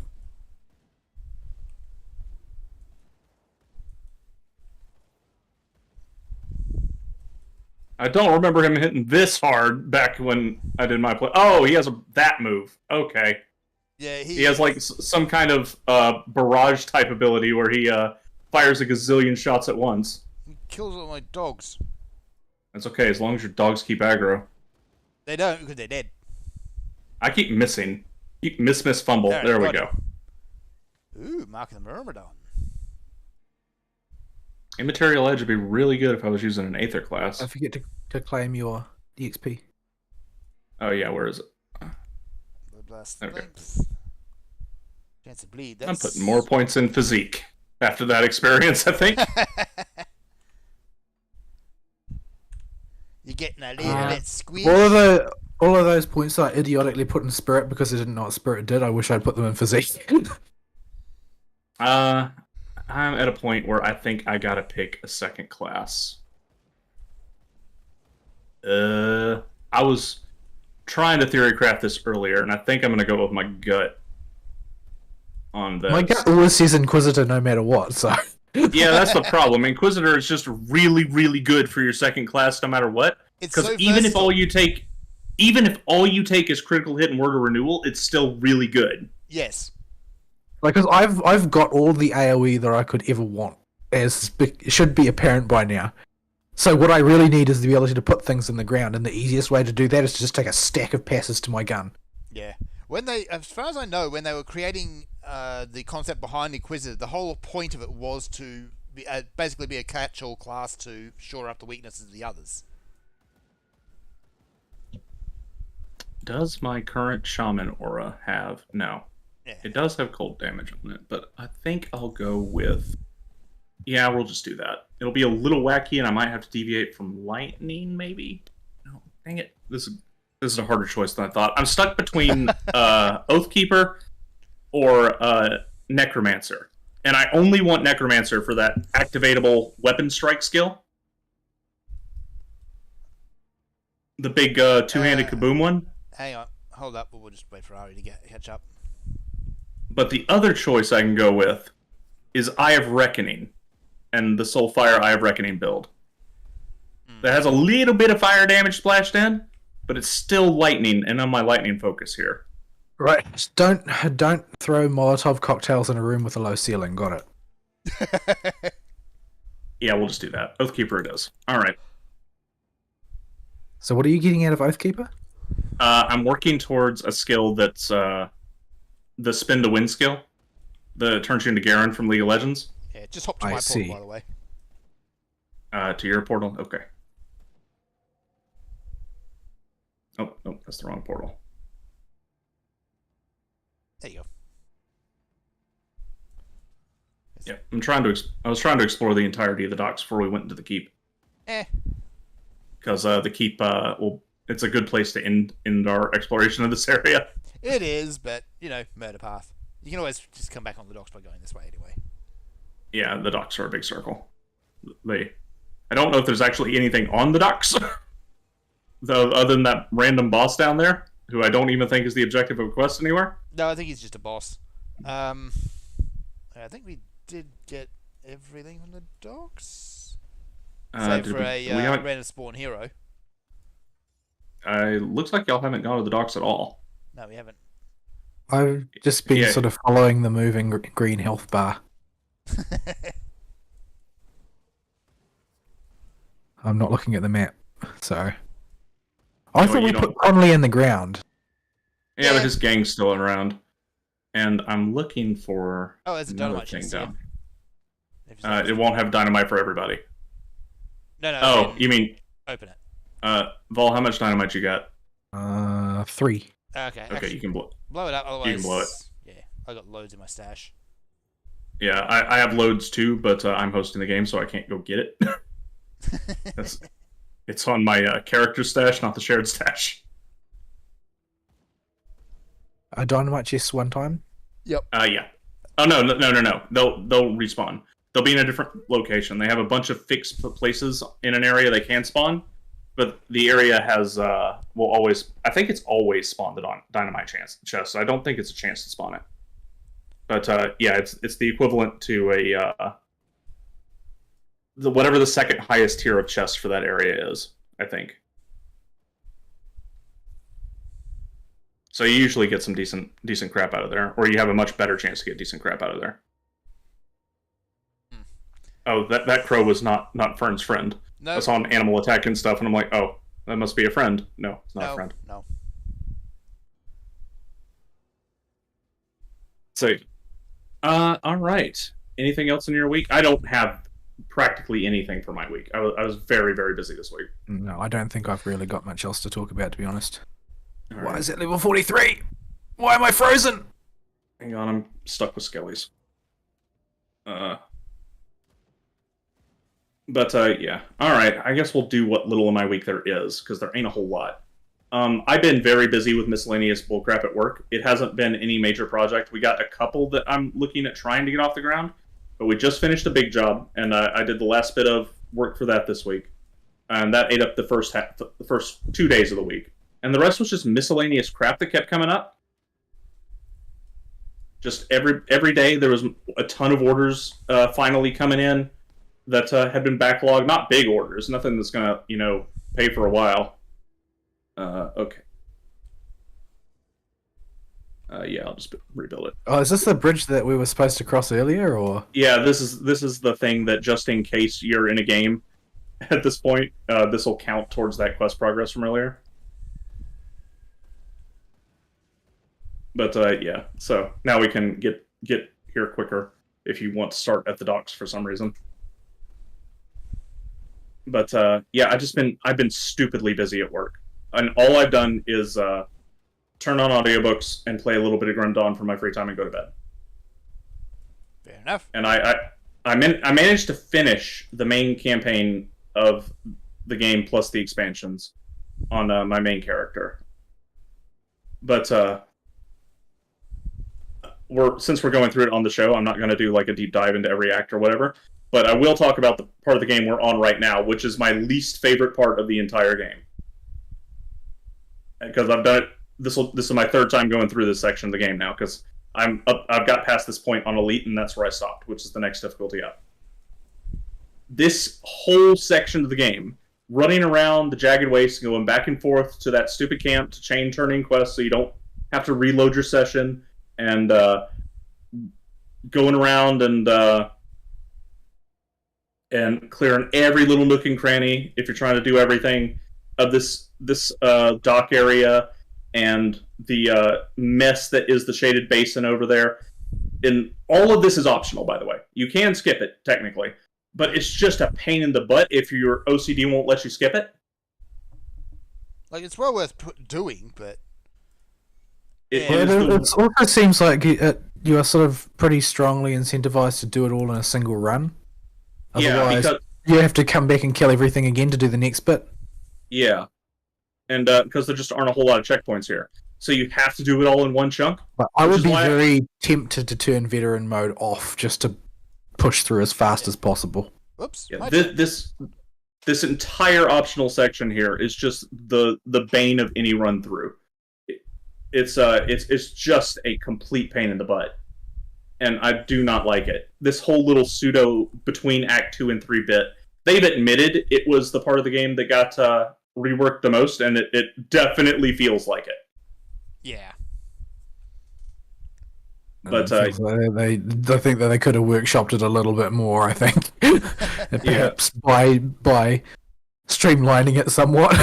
Yeah, but even with me copying my Fog of War file from my main character to remove the Fog of War on this character, just so I can see where the heck we're going in this place to get us there quicker, or get us around better, and trying to guide us, it's taken us like 2 hours.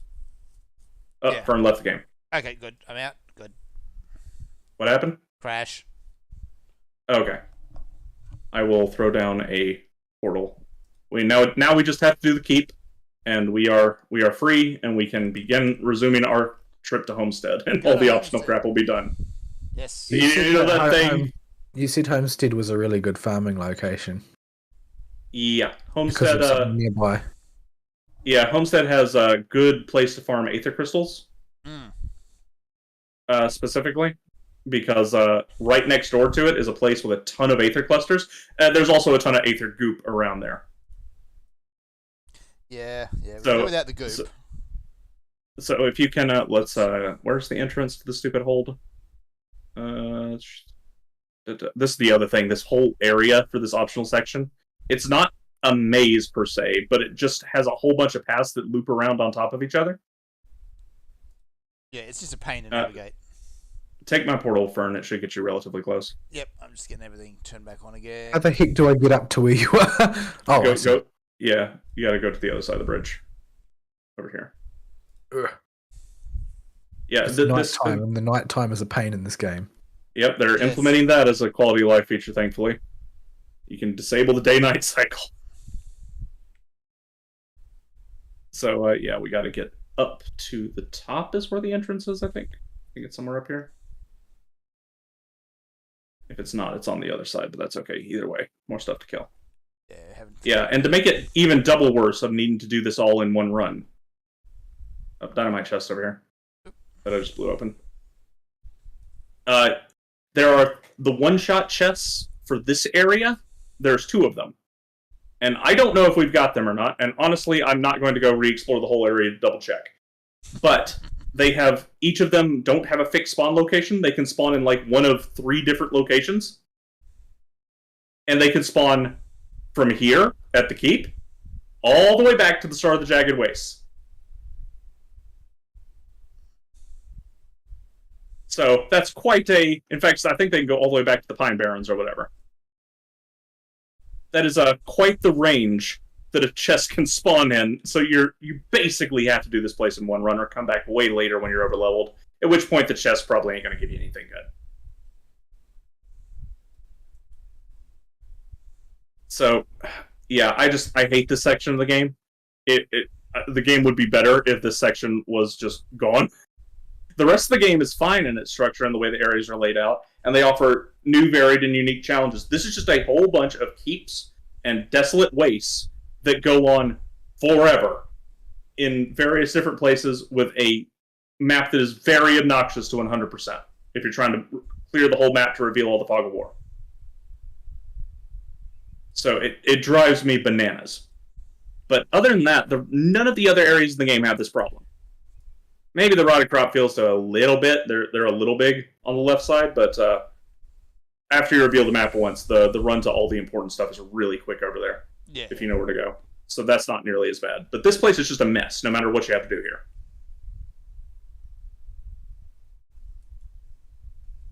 So yeah. Other than that, I don't have anything really outstandingly negative to say about the rest of the game. I was waiting and ready to be critical of it because I've been heaping so much praise on it. But I just didn't find very much. Mm-hmm. Like, the game, the big part of this is I hate that this is a qualifier that I use all the time now. But the game wins so many points just because it's a finished video game. Yeah, well, the bits work. Yes. Yeah, like I may have my problems with the area of the game we're in right now, but it's still a part of the complete package. It just got reworked a bunch of times. There's nothing broken about it. It's just a little obnoxious, and it's very clear it got reworked a few times. Oh, is that an exclusive chest? Or is that just a glowy chest? That's just a glowy chest. But yeah, it's still a complete package. Nothing in these. If this is the worst the game has, this is better than the best that Diablo 4 can do, from what I've seen. By the way, this janky little run around in the Jagged Wastes, I would rather do that than play Diablo 4. And if that's where we're at, I think Grim Dawn's doing pretty good for an ARPG. Which makes me wonder what they haven't announced for patch 1.2. They've announced quite a bit for it. The patch notes, while it's not a super long list, they're very, very in-depth and big changes to UI and quality of life that clearly take a little bit of work in the engine to get working. Yeah. So, and just the fact that a bunch of the changes are coming from the Grim Tools add-on that everybody was using, and they're just taking the time to implement that stuff. So They're not playing coy about it. Like, we know developers do that. Yeah, but usually they try and hide it and pass it off as their own thing. Yeah, they're afraid of playing. They're afraid of getting lawsuited or whatever. But the crate devs just don't care. Yeah, because this is good. We're just gonna build it in. Like, and honestly, I think the plus points you get with your community for doing that outweigh the monetary risk associated with a potential lawsuit. Well, the thing is that the lawsuit is basically a non-risk anyway. Like, most people don't have the money to prosecute a lawsuit like that, especially one that you're probably not going to win, because you probably won't. Like, you don't necessarily like that. There aren't going to be very many lawyers who are going to be willing to take up the cause of arguing that a mod for a piece of software you don't own is something that you have the copyright for. Especially considering a lot of terms of service agreements these days have provisions for that. Yeah, it's risky. So I don't think that's actually a real threat. But legal departments tend to be risk averse. So when you don't have a legal department, because you're too small, yeah, you can just say stuff like, "Yeah, we know y'all like this tool, but the developers abandoned it, and we were just letting it run. But since they're not here to develop it anymore, I guess we'll just implement some of the features into the main game." Yeah. They know what their players want. That's my inventory. Oh, Oh, I need to go back and sell soon. Not yet, but soon. So that'll be a good point for a break when we do that. So Not keep going too- until my Keep going till then? inventory Alright. fills up. But yeah, it's just I've been really, the more I dig into Titan Quest and Crate as a company, the more impressed I am.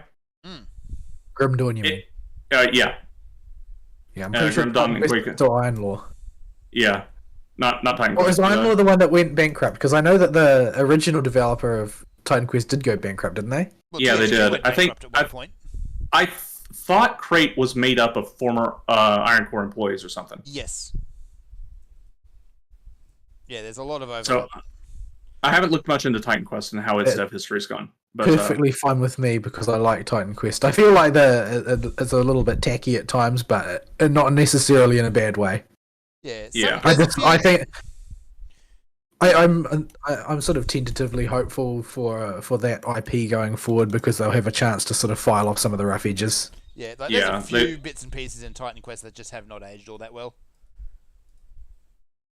yeah, well, I mean, it's a really older ARPG like Diablo 2. Yes. How did you... I hate this area of the game. I'm stupid. very confused about where I'm supposed to be headed. I So am if too. I just head towards the green dot on the map, it usually doesn't get me to where I need to be. Yeah, welcome Not in to this the... area. Yeah. Oh no, does this thing have a healer or does it regenerate? Okay, it had a healer. We killed it with something. It doesn't matter if you have a healer if you're on fire. Or have a dog explode in your face. Yeah. So yeah, but yeah, I've been just genuinely impressed with the company and have a lot more faith in the game than before, seeing the way they behave. Yeah. Because you just don't get companies behaving good very often these days. This is probably the same reason I'll attribute to Baldur's Gate 3 actually being so good is Larry and the studios as well as Crate, they just make the game they want to play. Well, I think with Crate, it more has to do with the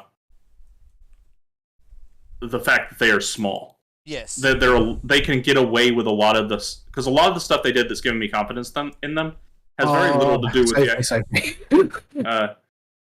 hang on. He wants to be my friend and my back is literally against the wall. The fact that I'm he ran trying. straight past me to get to you. Why do I look so delicious? Okay, he turned to smack one of us. Thank Ow, goodness. ow, ow. There we go. Okay, he fell over. He was he was just did not He's like a mean you. boy. Give me that dynamite. See, I could see that dynamite. Yeah, I think it depends on the type of dynamite. Like some of the dynamite If dynamite is already spawned in the world, then Yeah. everybody can see it and one person can get it. If the dynamite spawns, then it seems Yeah. like it spawns only for the person that spawned it. Yeah. Yeah, if it's a random dynamite from like a stack of junk in an area that can spawn dynamite or a mob drop, then only that person gets it. Ooh. Hey Ari. Come check this out. Hey, Fern, I have a shiny thing. what you got? You have a shiny thing? Try that. I gotta make room for the shiny thing. Hang on. I didn't get any shiny things. Where are all my shiny things? I seem to have been screwed by the loot this time. Yes, that is as good as you can get. Yep. Where's all my loot? I didn't get anything blue for the last hour. I have not seen a single thing drop with fire on it. For those wondering what Fern just tossed me, I just said I was picking up Oathkeeper as my second class, and that dropped. Yeah. So it's like it's something the loot gods heard you and for once did not decide to screw you. Yeah, they're used to it. They come around eventually. Yeah. Oh, hang on. That door's a one-way door, by the way. So just be mindful when you come in. Yeah, that's the exit. We're done with this area now. Yeah. Where are we? So we're right, back right, at the right. Pine Barrens, and yeah, And we'll, I am we'll full to bursting with loot. yeah. Let's go turn in this quest and go dump our loot off and go to a break. I have to downgrade to green weapons now because my blue ones are too old. Yeah, that happens. You wait till purples become a thing. Where do I go? Pine Barrens, did you say? Yeah, Pine Barrens. Yeah, just go to the Pine Barrens portal. Just in case I'm gonna throw away this random green piece of gear, so I got room for a quest reward. Alright, go for it. Okay, side quests are finally done. We're finally free of this mess. Yay! Let's not come back. Back to Devil's Crossing. I stole your boots. You stole my vendor boots. Hey, have you news, vendor boots? I don't know, I'm gradually going to have to get rid of all my wonderful blue gear because I haven't gotten any blue gear for several hours of gameplay. Yeah. So, yeah, Thankfully, gear will last you quite a while once you get up to the higher steps of gameplay. Yeah, with you two around to provide focal points in the combat, I've more or less just been resorting to placing my Blackwater wherever I feel it necessary. Which is everywhere. Well, yes, I do tend to have that relationship with it. I mean, Which look at the is size yes. of that thing. Should I place my firebomb here? Yes, Yes. is the answer. There's no place where it's not appropriate. Yeah. Actually, what's your relic? My relic, the- Calamity. Calamity? Okay. I This is actually have a the spare starting Inferno. one. Come here. You can have one of them. What levels for Inferno require for, and a bunch of those require level 50? 25. I can't click on it because it's too close to the NPC. Can you get it? I'll get out of the way. I'm trying to get it to light up and not the NPC, but it's not There you working. There we go. Okay. Fire, Give that one a fire, go. fire. Yeah. One of the things I really do appreciate that they did for this game that they didn't have to is this guy, the illusionist. Yeah, he was added later when the second expansion came out, I think. Roughly then, yeah. So that you don't have to look like you're wearing a clown suit if you don't want to. But that seems like it kind of ruins a bit of the charm. Yeah, I Yeah. mean, I said that about Final Fantasy XIV as well. Nobody else thinks that way. Well, But that's because it I- almost in Final Fantasy XIV it feels like it's intentionally part of the experience and the way that community has built itself to look pretty. yeah, I understand that, but I always, like I say, I always leave my weapon unglamoured. Unless it's like really egregious, because it's sort of a way I keep track of my progress as I'm leveling up. Once you're at max level, all bets are off. I just glamour everything. But while I'm leveling, I always leave my weapon unglamoured so that I can see some progression in my character as time goes on. Yeah. Yeah. I'm champing at the bit to hit level 50 so I can equip one of those boomsticks. Yeah, one of them big boomsticks. That's Yeah, I was right. just going through. I'm like, oh, fire stuff. Oh, it's a two-handed gun. Of all my like that, it has demolitionist on it. My gun is level 15 and it's getting a bit long in the tooth, you know. I should have 20% chance on attack for that lightning damage. Holy crap! I've still been getting fire damage maces, but that's not really what I'm after. Equipping that mace, by the way, Fern, you know how much DPS it gave me? It gives me even more now, but you know how much it gave me? How much?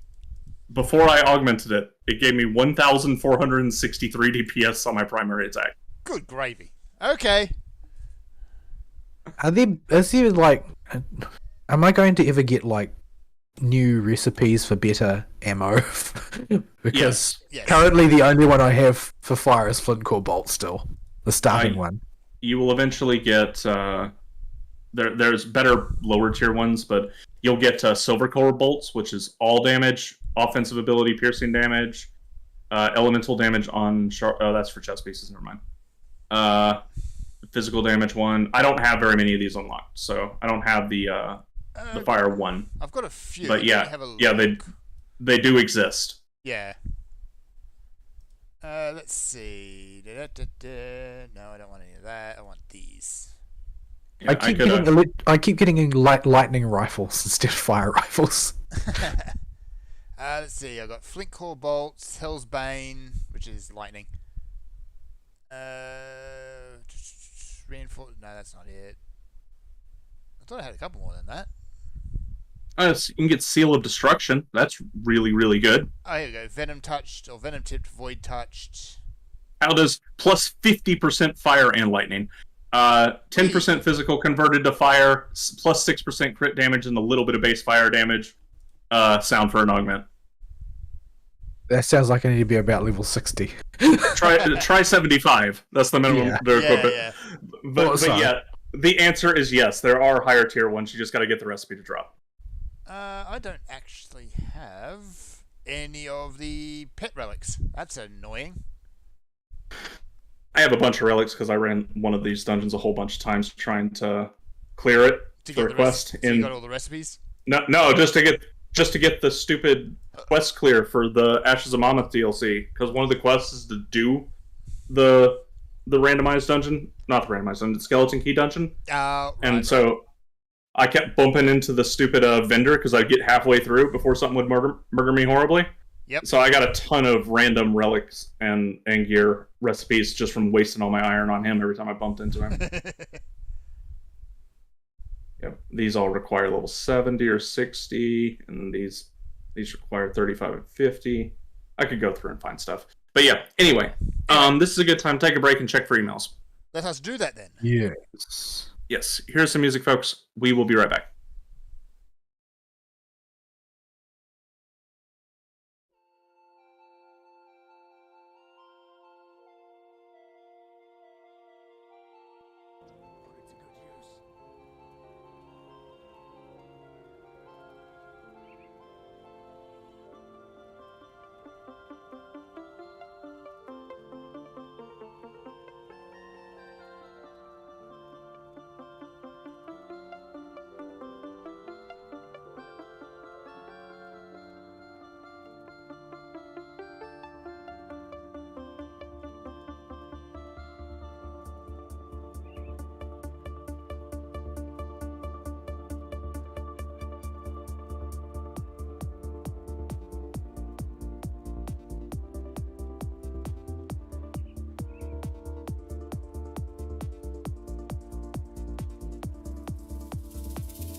And we're back. Yes, indeed. We have an email. We do. Yes, indeed. This game does weird things with game capturing, as you can see. Boop. There we go. Alright. What is our email? So let Vol read the email before we get too more into adventure in here. All right. So, the email says, it's from our good buddy Serathus, of course, saying, Dear No Excuses. So apparently, after 4 or so years, Broforce got a huge update with new levels and bros and challenge modes. One of these challenge levels takes place in Germany and involves blowing up a gas pipeline. What did the devs mean by this? On a different bro front, the grand finale to the Venture Brothers has released, and it was pretty good. They decided to name it Radiant is the Blood of the Baboon Heart. As usual, the title has very, very little to do with the actual plot. This is from the show that had an episode called Return to the House of Mummies Part 2. Not only was there no Part 1, but they never visited the House of Mummies the first time. No. Or the second, for that matter. This is also the show that had a more faithful portrayal of Scooby-Doo than Velma did. In this version, the Groovy Gang were all serial killers. Also, it reminded me of Mask of the Phantasm. Maybe because the antagonist had a very similar design and inexplicably high-tech equipment that was never explained where she got it from. Seraphim. I've never seen a single episode of Venture Brothers. I saw a couple but it on was- Adult Swim, but it wasn't something I watched actively. It was something I caught passively. I don't remember a thing about It it. was that thing that was on before Harvey Birdman. It was never on any television channel I ever had access to. It's like I've watched a bit of it and I had no idea what was going on. Back to mowing the map lawn. I've probably seen memes of it or Almost something. certainly. Brock Sampson pops up. I wouldn't recognise it because I don't One know he- the show. Wasn't he in Poker Night? Yes, he was. I love if they do another one of those, but yeah, I guess Poker Night was basically memes the game. it was basically memes the game. I mean, how could you possibly go wrong with GLaDOS as your house dealer? Yeah.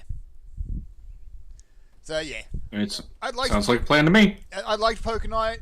It did get it. I think it needed to maybe expand the pools of what some of the characters could say, because you hear some lines over and over again, and then there was a few lines that would only pop up in very specific circumstances. Oh, it was fun enough for like one long evening play session. Yeah. But that's about where it lost its charm after that. Also, to get the most famous, the most valuable hat in Team Fortress 2. That was the What? rabbit ears, right? Yeah, Max's severed head. I still Why have is that it. the most valuable? Yeah, it's worth it. Its proxy currency is that valuable. Yeah. That and the was it AirPods or something? Yeah, the AirPods were everybody had them, so they became a proxy currency. So yeah, you'd be trading things for buds. So a good hat would be worth like 10 buds or something like that. I always find it very interesting how these proxy currencies crop up in games with dedicated servers. Speaking of Grim Dawn, though, they actually implemented their own, Okay. and in the last DLC, you can trade 50,000 iron for an iron bar Oh, okay. that you can then trade to the vendor for 50,000 iron. That's So all the super sweaty basically farmer allow- types. Allows you to mobilize currency, basically. basically yes. Yeah. So they don't have a need for a proxy currency because you can just make the bars. Yeah, and transfer player currency that way. Mm-hmm. It was some kind of ring in Diablo 2, wasn't it? I don't Ring of remember Jordan. exactly. Ring of Yeah, Jordan. Ring of Jordan. Stone of Jordan. Yeah, that sounds right. That's going back a ways though. Yeah, and then didn't somebody like infuse the economy with a bunch of mass duped ones for a while until they fixed it?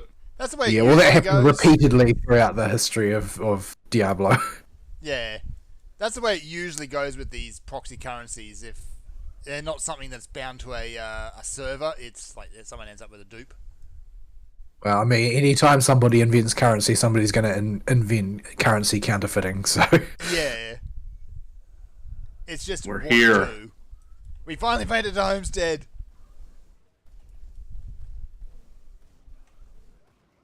Also, those big ass lightning bolts. Those are my bird now. You sure they're not me smacking them? It could be you. There are an awful lot of them. I think they use the same spell animation. why me? Why me? Because you're People delicious. just seem to. They just seem to. Bosses just seem to have a habit of just turning on me and whapping me. Stop being so delicious. Oops! Oh crap! I clicked that rift as I was going up the hill. How do I get back? Don't turn in any quests, Fern. Nah, I'm just gathering up free experience books. Just open a rift gate and come to the Homestead Rift. Where'd you end up? In the desert, I guess. Oh, okay. Yeah, you should be able to just come straight back through the green rift portal there. He's back. He found it. Yeah. Okay, cool. We're all in the same area. Yeah, that goes into one of the expansions, and if you're not ready for it, it will stomp on you. Oh, it won't really. It scales to your level. So Yeah, they do let you do it pretty early, like level 10 or something. yeah. Usually you want to be about level 20 when you go in there. How do you get here at level 10? Oh, Oh no, that portal's at every city. Oh, is for an that the access. same as the one in Mhm. Devil's Crossing? yeah. After you do Yeah, the reanimator quest, I think it pops up. After you beat Warden Krieg, it pops up. Was it Krieg, was it? Okay. Yeah, I haven't really Yeah. paid much attention to how it pops up. Yeah, you have to finish all of Act 1, and then the only reason there's a portal now instead of a dude with a quest over his head is because I hated the stupid exclamation point. Yeah. It was driving me bananas. Yes. It's another smith. Does having access to another smith get you any new recipes? Yes, you It can make does? dynamite. You can make dynamite. Oh. This is why I was so anxious to get a Homestead. Yeah, you can't Because find until you it. get here, until you get here, you can't make dynamite. Now, for 3 of the tiny aether crystals, you can make 1 big aether crystal and turn that 1 big aether crystal into 3 dynamite. Mhm. So you spend a lot of time farming ether crystals then. There's an area just to our right, which is absolutely covered in aether crystals Yeah. and the green goop. So, boop. There we go. And yeah, like. Yep. I love how it also just tells you how many you can make. Yeah, it's so. I cashed in a lot of my baby aether crystals that I got from the area we're about to go farm and turn them into dynamite. Yeah. Because it also costs 1 dynamite to destroy a piece of gear and roll for the dismantle components. Because you can't just take it apart or something. No, we gotta blow it up. Are there like components you can only get through dismantling? No, but it does have a chance to give you stuff like the green tooth looking thing that we got out of one chest that I told you was really rare. You can get those through it sometimes, although it's stupidly rare. And you can sometimes get some of the rare crafting materials by doing it, but nothing unique to dismantling itself. And sometimes you just ain't got the crystals or the dynamite to bother with it. And generally, I don't blow up anything unless it's purple or better. Yep. You want to do all the quests if you haven't already? I'm just making sure we picked them all up. Yep. We need Gate to... open. Did we not find Dahlia in the mountain deeps? Apparently not. Evidently not. Do we have to go back out there? We do.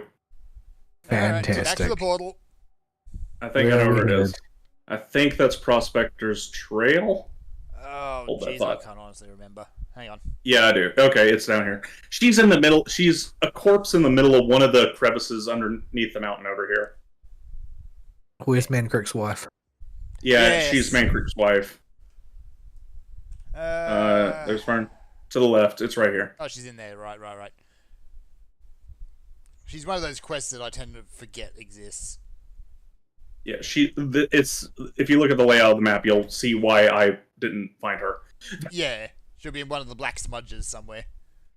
Yeah, she's somewhere around here. Well, the problem is she may not be in any of the black smudges, because of the way this area blocks off pathways. She could have been literally right next to you, and you not gotten near her to click her. Yeah, and you wouldn't notice it.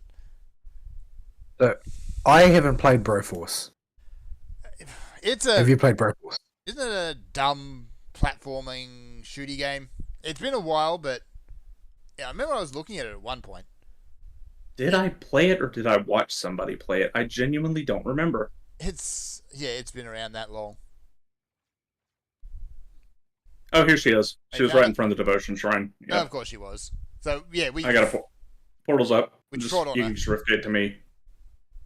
I didn't get credit, so... No, I haven't clicked her yet. I'm open to riftgate okay. to wait.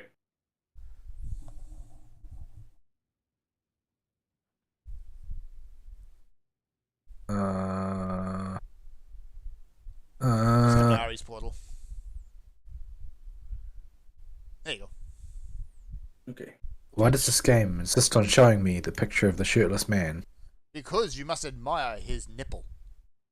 Yep. He's Okay, presenting now- it for you to admire. Go to Prospector's Trail, I believe is where we turn this in. Is that it? It's not Prospector's Trail. That's a lie. It's probably Dead Man's Gulch. Sigh. Where the hell is that? Oh, here we go.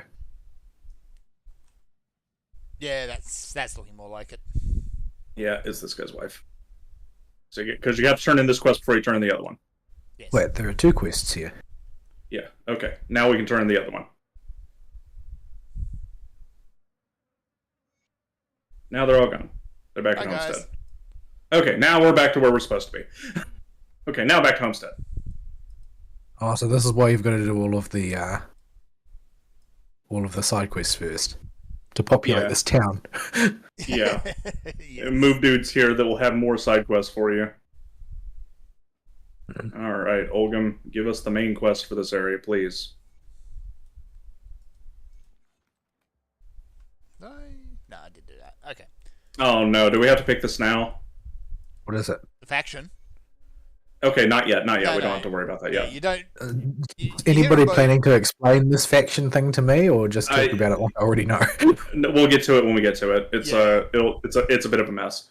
You can hear them out, but you don't actually pick a faction until you get to their respective camps. No, you pick it here.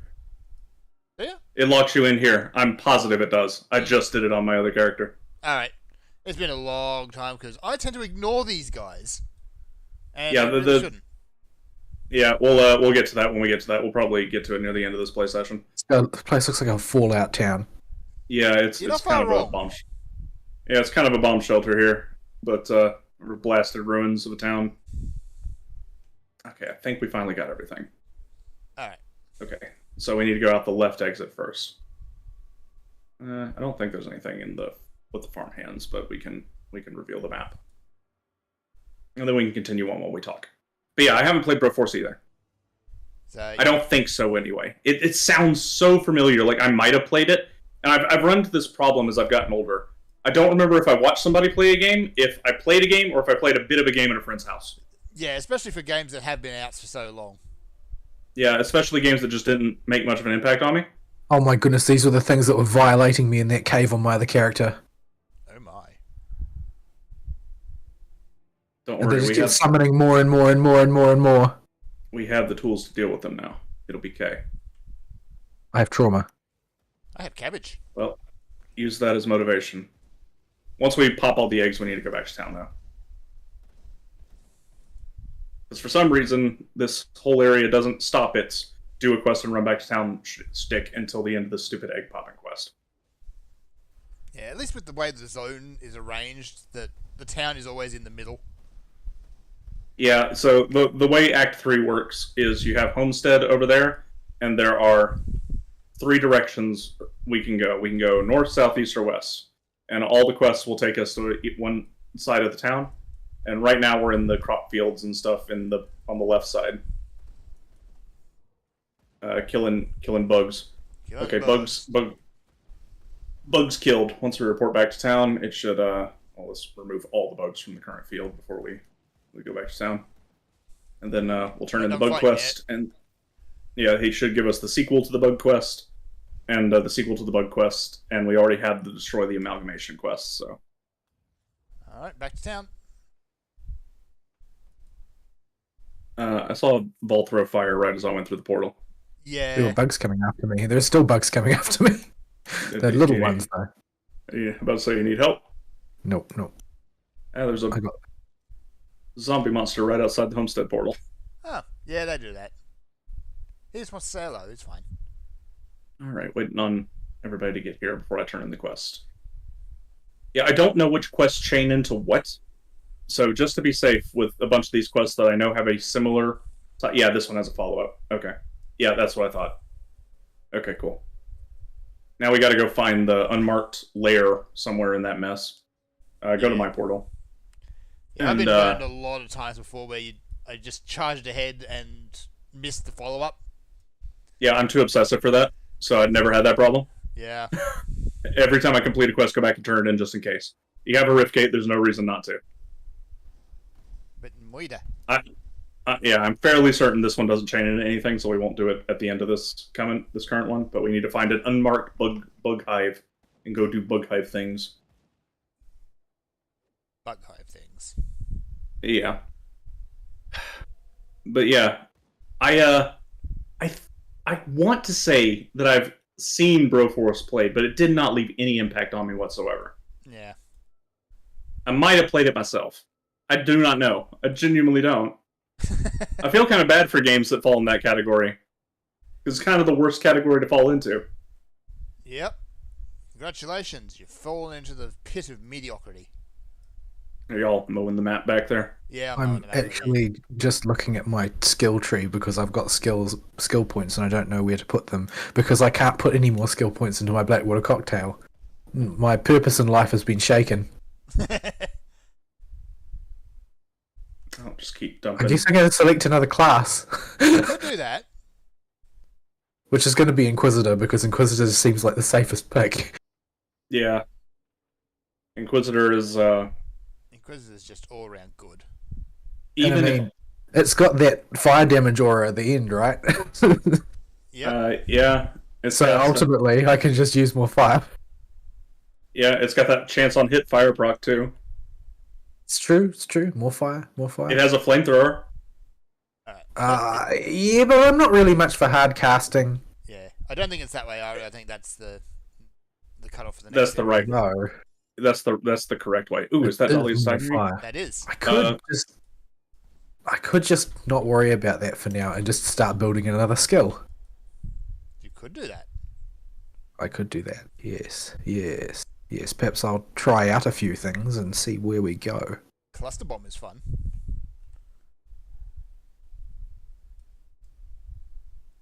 Yeah. It isn't really. Okay. I mean, I maybe could we'll try see that. I've got so much AoE damage already, though. That's the thing. I kind of want something that can assist me in boss fights, so maybe Mortar. Water's good. AoE. Yeah, AoE damage is still fine in boss fights. It's not that much less.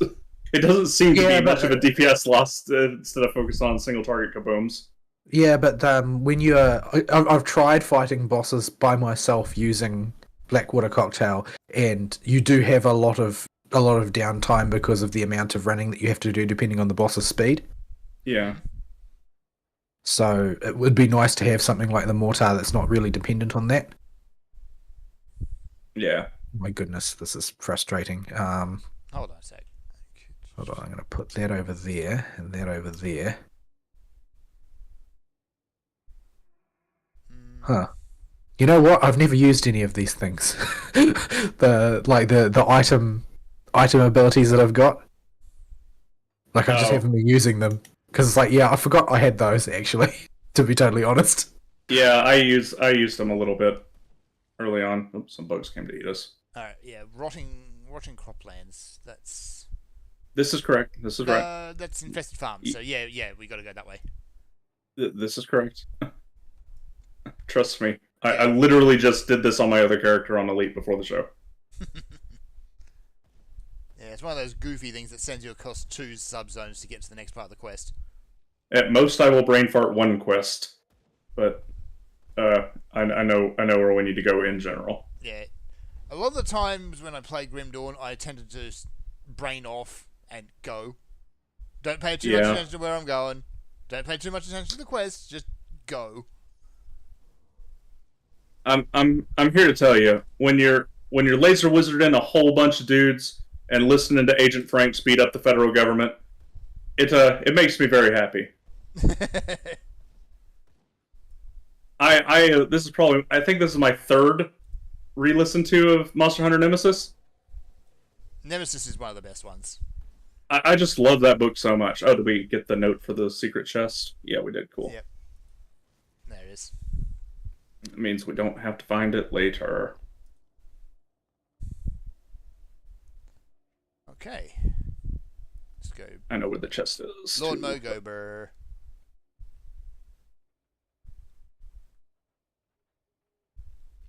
Also means I don't have to autistically smack all the bookshelves and chairs and crap inside the random houses around here now that we got the stupid thing. All right. So yeah, unfortunately, just nothing to say about Broforce. Yeah, I was trying to fish for something in my memory and it just ain't there. Yeah. I can kind of remember the game, but Oh, this way. There's a mini side quest. Not really a side quest, more like a side event that gives a little bit of EXP. All right, so yeah, with all those random side diversion tangenty things, it happens when you hit a new checkpoint in a new game. Yeah, that we just did. It's brand new for Vol, so there's going to be a little bit of start stop like that when we get to new places. Yes, or discover new things. Thank you for the email, Sarathus. Yeah, I've tried to think of something to respond to there. It's just none of it is in my my wheelhouse there. No.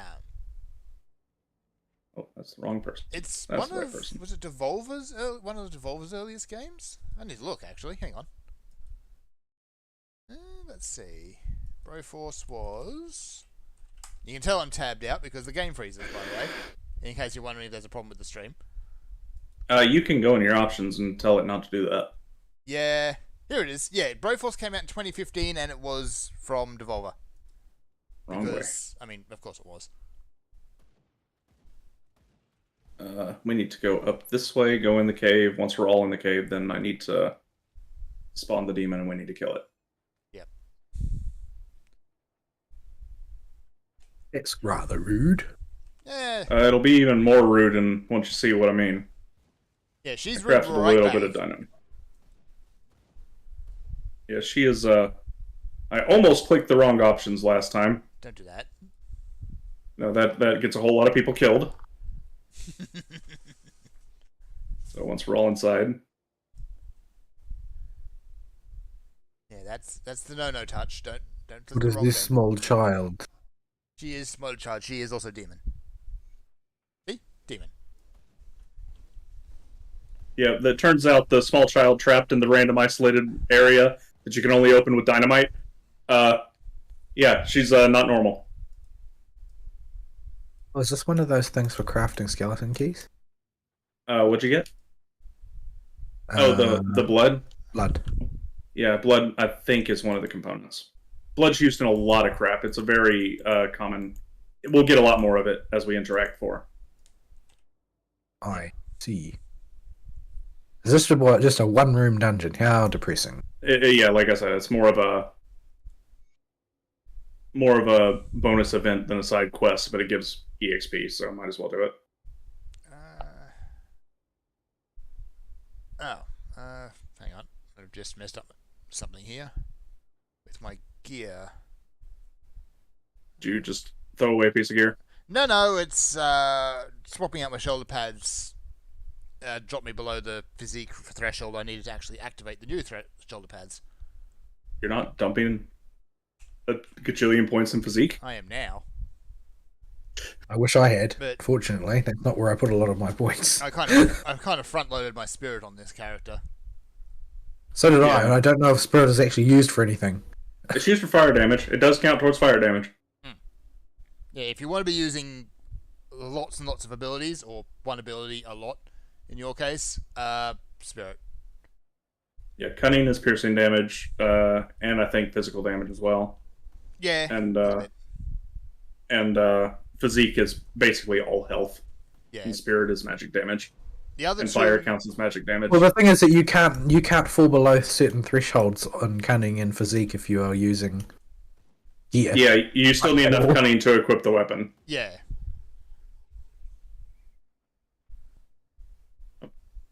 Found the portal to the Found it? Fighting It's over Croplands. here. Okay. I was following Fern again for some reason. I'm just trying to mow the map. Yeah, I think Fern is as well. He's just doing it in a completely arbitrary direction. Yes. Yeah, it's it depends on the layout of the area, but in a big area that's fairly flat like this, I'm gonna mow it in straight lines across back and forward instead of going in a circle. The good old lawnmower map strat. Yeah. There's a click me and stuff comes to eat you thing over here. So we have a little bit of good news. Yeah, a bit of good news. Well, let's hit on the one that we've already been hinting at already. That what you call hinting. Yeah, I know, right? Well, I'm pretty sure we outright stated it a few times. Yes. So THQ announced a whole bunch of stuff, but most importantly among them is Titan Quest 2. Yep. Some weird South Park game as well. I have no idea what that's about, but yeah, Titan Quest 2. The trailer doesn't show a whole lot because it just really just shows like here's the fates, things are going wrong, the fate strings are all black. Yeah, one of the goddesses is mad, bad things is happening in Greece. Yeah. Isn't that like every Greek legend ever? Pretty much, yes. One of the goddesses is mad and bad things are now happening. Oh, surprise. I mean, the only missing factor is the reason one of the goddesses is mad is that Zeus stuck his thing somewhere it didn't belong. Well, unless it's Aphrodite, who's just a huge bitch.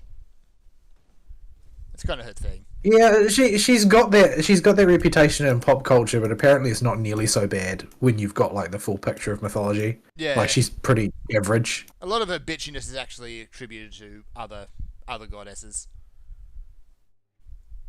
Yeah. You're And in right, FGO, she's a chain smoker. Yeah. Yeah. And they really play up her goddess of her sort of like backup portfolio as war aspect. Yeah. And yeah, it's just kind of the juxtaposition, I suppose, of, you know, the goddess of love. She's, you know, a huge bitch. I mean, have you seen high school cheerleaders? I mean, yeah. They Why all is become it, chain actually? smoking. Yeah, every pop culture depiction of Aphrodite, she's always a valley girl. Because that's your stereotypical ditzy sleeps around with everybody depiction in Western culture. Yeah, and we got a hero over here. No, who you bopping? If I can find a way to him, here it is. But yeah, Oh. it's Scarecrow hurts. Ow. yeah, Scarecrow also summons dudes. There we go. So much fire. Oh, it's Zoltan's battle plate. I thought he dropped a battle pass for a second. I'm like, Oh what? no. I'm too traumatized. I always knew it was a weapon of the enemy. So yeah, They found a way to sneak it in. Titan Quest 2. We don't know anything about it, but considering the love that's been applied to Titan Quest in recent years, and they haven't, or they've resisted the urge to ruin it, Mm-hmm. that's a big plus in their book. Yeah, I am very impressed with what they've done with the support for Titan Quest, support for Grim Dawn. I'm pretty sure it's the same dudes that are making No, both. it's not. Is it not? Different teams. Yeah. They have the same ancestry. Yeah. Yeah. Okay, that's it. They're cousins. But yeah. There you go. There's a lot of lessons they could learn there. Yeah. As long as they don't do something dumb like, you know, take away the dual class system or something like that, then I think we'll be good. Do we reveal this part of the map? No, we're still burrowing through this. I'm following Fern again. You should know not to do that. Fern's going the right way. So if you want to leave section of the map undone, he's going towards the objective. Well, yeah, that is the objective that way, but I was more just burrowing through that section of map just to uncover it. Also, I keep getting lost in these damn fields. These fields are pretty connected. They usually have an exit somewhere that goes to the neighboring one. But it's never the direct route. Just gotta mow that map.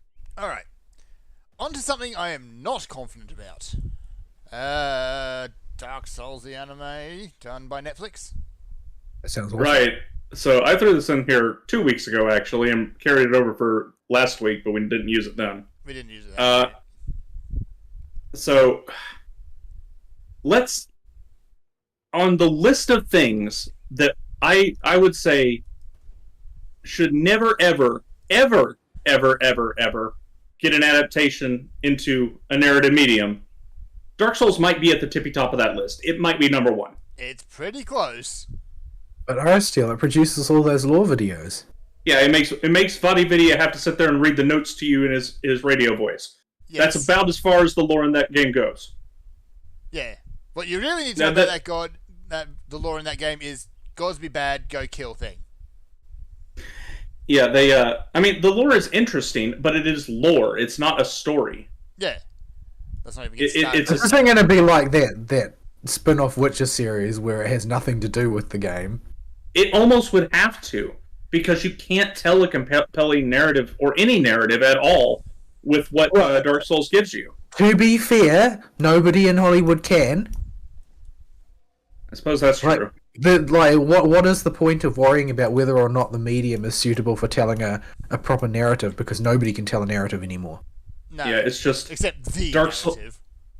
Yeah. It's just Dark Souls is so ill-fitted to it, it's absolutely comical. So what are they going to end up with? Like something like emo Game of Thrones?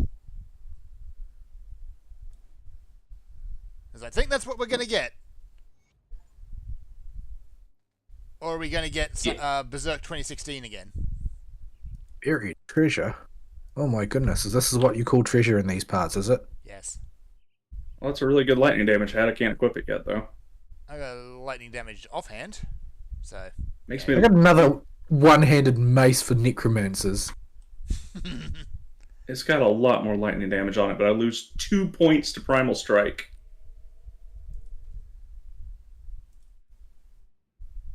Actually, What even is Maelstrom? Put that on hat. Yeah, there we go. That solved the problem. That's a Wind Devil skill. Still not better though. But it's got so much lightning damage, I might have to go for it. Anyway. But yeah, Dark Souls narrative, as far as it has one, is there to set up the world and make it so that there's some coherent reason you're off bopping these big scary dudes. And it is interesting to dig into it and learn about the world, but it's not interesting to read a story in. None of the stories are particularly engrossing. Like, the closest you got to a story in Dark Souls is the journey of Solaire that, unless you sequence break intentionally, ends horribly. Doesn't he, like, die of worms or something? He realizes that the sun god has abandoned everybody and the light is bad, and so he finds his new sun, and that this involves attaching a bug that glows to his face that eats his brain. Mm-hmm. I see. All right, in the This bug does cave. not sound like the action of a stable individual, to be honest. By that point in the No. game, he is far from. No, but early on, he's the only chipper, talkative character of the game, so a lot of people attach to him. Yeah. It's only later when things go terrible for him. Like but a you bug. can save him Yes. if you sequence break the game like a boss. You can get to Izalith before he does and open a way out so that he doesn't get stuck in there and stick a bug on his head.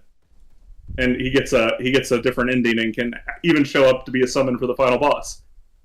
But you have to really go out of your way and know to do it ahead of time. That was more sort of an Easter egg for people who are on the nth playthrough. Yeah.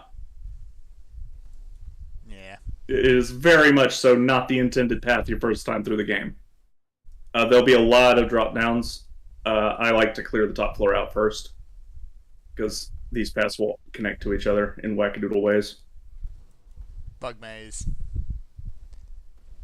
I'm not really amazed. It's pretty straightforward. Yeah.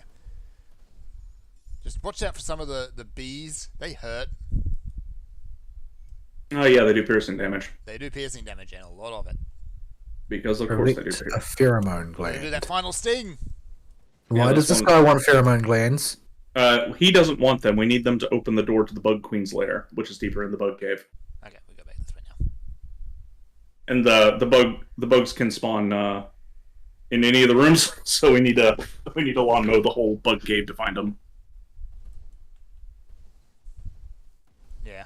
But yeah, it's so inappropriate for Dark Souls.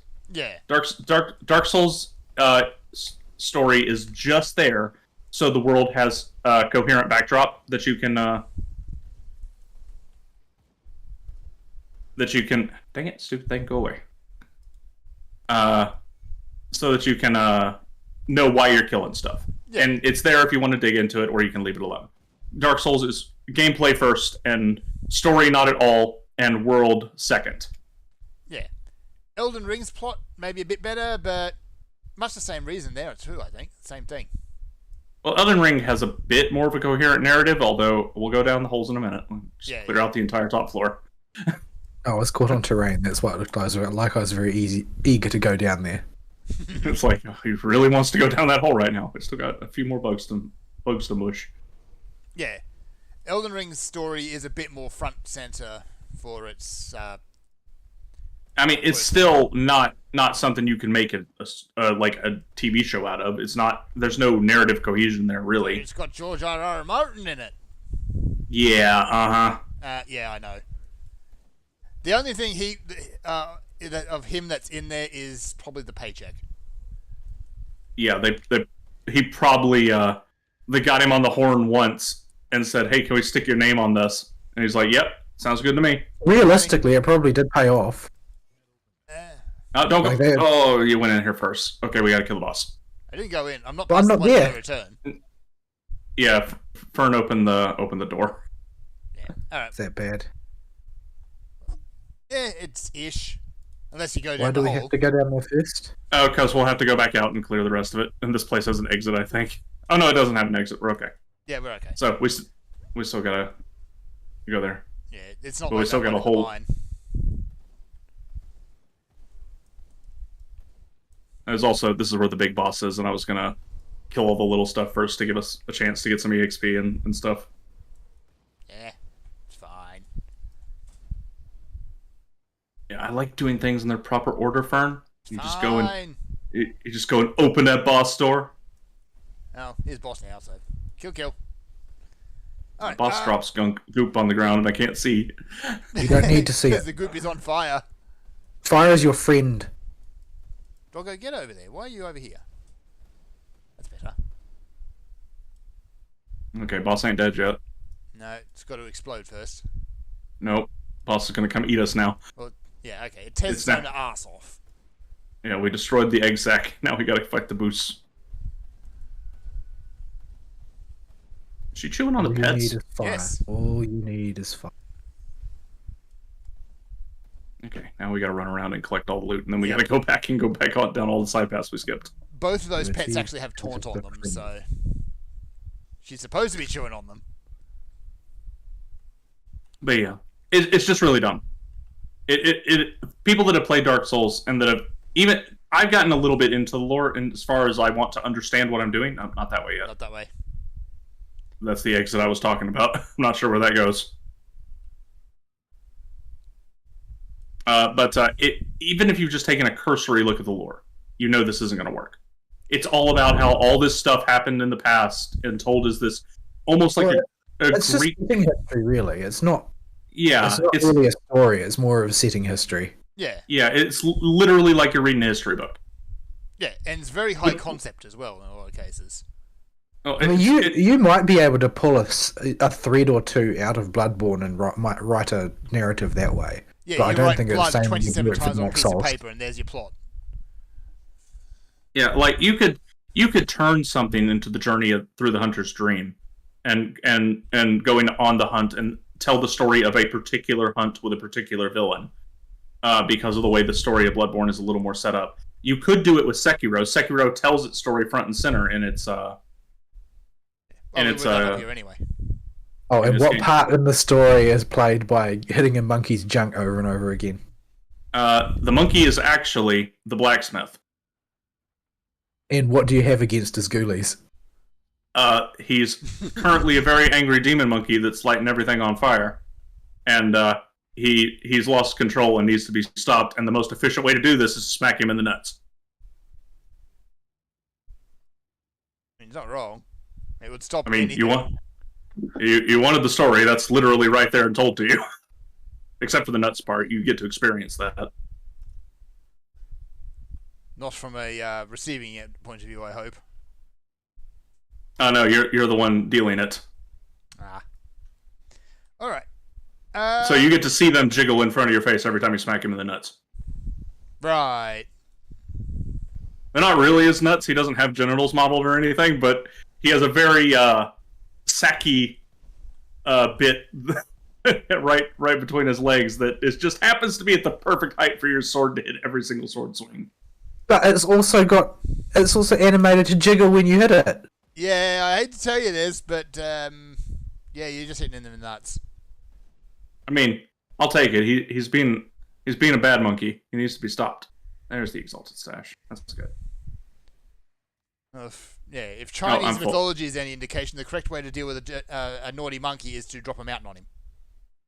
Hang on, need to go back to town and sell stuff. We can go to Homestead now. So do I. I just got a... Why can't I get any good loot? I got a freaking arm. Like, literally an arm. An arm? Yes. A bug arm? No, a person arm. Huh. It's just an arm. It's an offhand. For slapping? Which does 79% vitality damage, 76% poison damage, 94% vitality decay. So if you're going vitality poison, I mean, yeah. freaking awesome, but it's just an arm and I can't do anything with it. Let me see.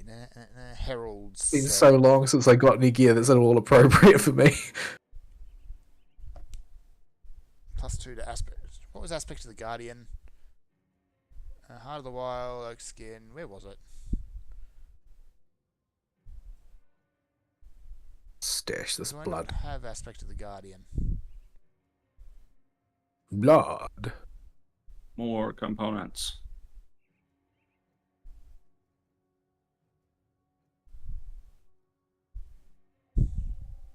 Got lots of greens, but they don't really seem like they're going to help me. First we'll sell all these shields, because none of us are using shields. Physical and internal. Nope. Vitality damage. Nope. Vitality damage. Nope. Chaos poison. Nope. Nope. Lightning pants. Nope. Nope. Well, those lightning pants? Oh, never mind. I got lightning pants. We're good. They're not good lightning pants anyway. Bleed boots. Nope. Mediocre lightning greatsword. It's an elemental belt, but it is better than what I got. I'll take it. Piercing damage claymore. Nope. Yes. Do we have any other newslets? Not really. It's there's a few small things I threw in there. I don't care about Tencent. No. Under Night and Birth is getting a sequel. French Bread needs something to do while they wait on the next part of the Sekiro remake to come out. Oh my! Actually, here's a fun thing that's just popped up. What? Overwatch 2 is now the worst rated Steam game. Yeah, I saw that. It hit 9%. Saw that this morning. 9%. Yeah, no, people not happy, man. They're really not happy at all, even a little bit. No, they are not. Yeah, I hear people try to act like review bombing is bad, but it shows if something gets review bombed that bad, it gives you a clue about about something's wrong with this product. Review bombing is only bad for people who don't know review bombing exists. Like, if you go in with eyes open, you know review bombing is a thing, and you see something get review bombed, then, well, you've learned something. Like, this is not actually worthless. This is valuable information in its own way.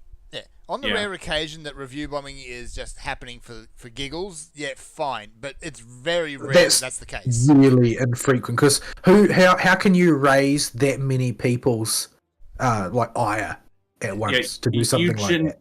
You genuinely need people genuinely hacked off about something. Because it's a lot of work to rally a lot of people behind a single cause. Yeah, it is. So, yeah, generally, if there's a review bomb going, it's happening for a reason, and generally, it's because you screwed up. Yeah, like you probably did something to deserve it. Not gonna lie. Yeah. Oh, one of the quests I turned in gave us a new inventory bag. Yay. I see. I suddenly have a new tab. You notice Steam actually has the tools there for anti-review bombing. So if they detect a massive swing over a short period of time, they can hide those. But ever since Overwatch 2 hit Steam, it's been nothing but bad reviews, which should be the clear as day indicator that something is effed up about this game. Yes. Something here is wrong. Yeah, something is broken. Or rather, the people in charge have broken something about it. Yes. I should say.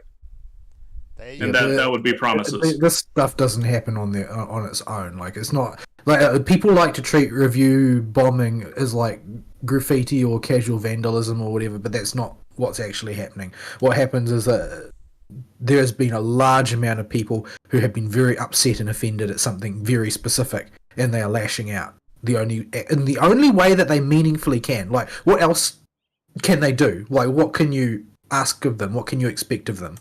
Nothing. The corpos aren't going to do anything unless they see numbers like this pop up somewhere very publicly that's going to damage their reputation. Yeah, this is the whole point. The whole point is to hurt them, to make them suffer. Because sometimes you need to make them suffer.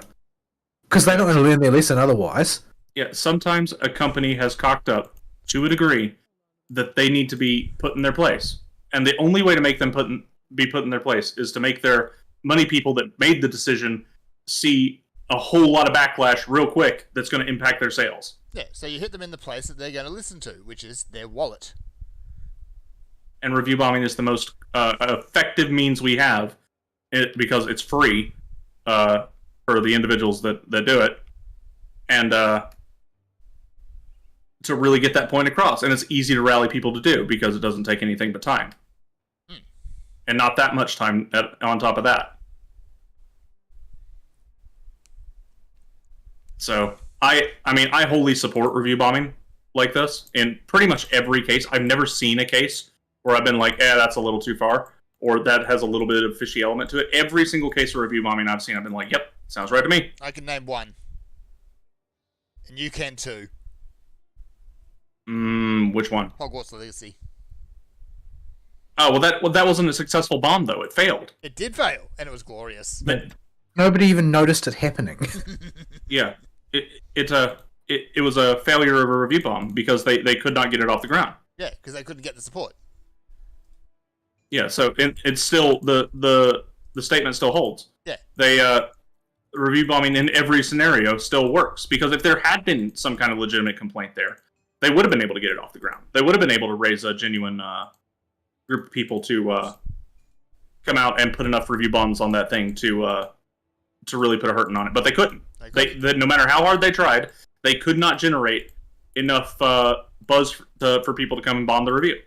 And they tried. They tried. And even though Hogwarts Legacy is just an okay game that appears to be fairly finished, it still generated enough positive reviews to offset it. Yeah. So yeah, at the end of the day, the game was fine. That's all it was, just fine. So yeah, it's I wholly endorse review bombing of this nature, and hope to see hopefully companies stop taking the approach they have in the West, especially. They're not going to. I know this is naive thinking. I know it's cope hoping that maybe somebody will learn their lesson, but instead of just crying, it's the fans that are wrong, not me, and they're just a bunch of trolls, they'll go, if we got review bomb, maybe we done goof somewhere. Yeah. No, the fans are wrong. But no, that is not the response they're going to give. That's not realistically the way things are going to work. What's actually going to happen is they're going to say, no, it's the fans who are wrong, and they're going to be Principal Skinner about it. The thing is that we've already seen the whole cycle play out to the very end, and the fact that you're even saying the word review bomb means that they already won. because that means that you already have internalized the idea that a review bomb is different from a real review, when it's not. Fair point. Well, what's a way I can put this? Because that's what they wanted, I guess, right? Like if you look at like the easiest example from recent years that I can come up with offhand is Captain Marvel, and that really didn't do well on Rotten Tomatoes. That movie I was suppose for I'm not. the user reviews, but they characterized it as, oh well, this is just a review bomb. It's not real. It doesn't count. So, So they got Rotten Tomatoes to just remove those reviews.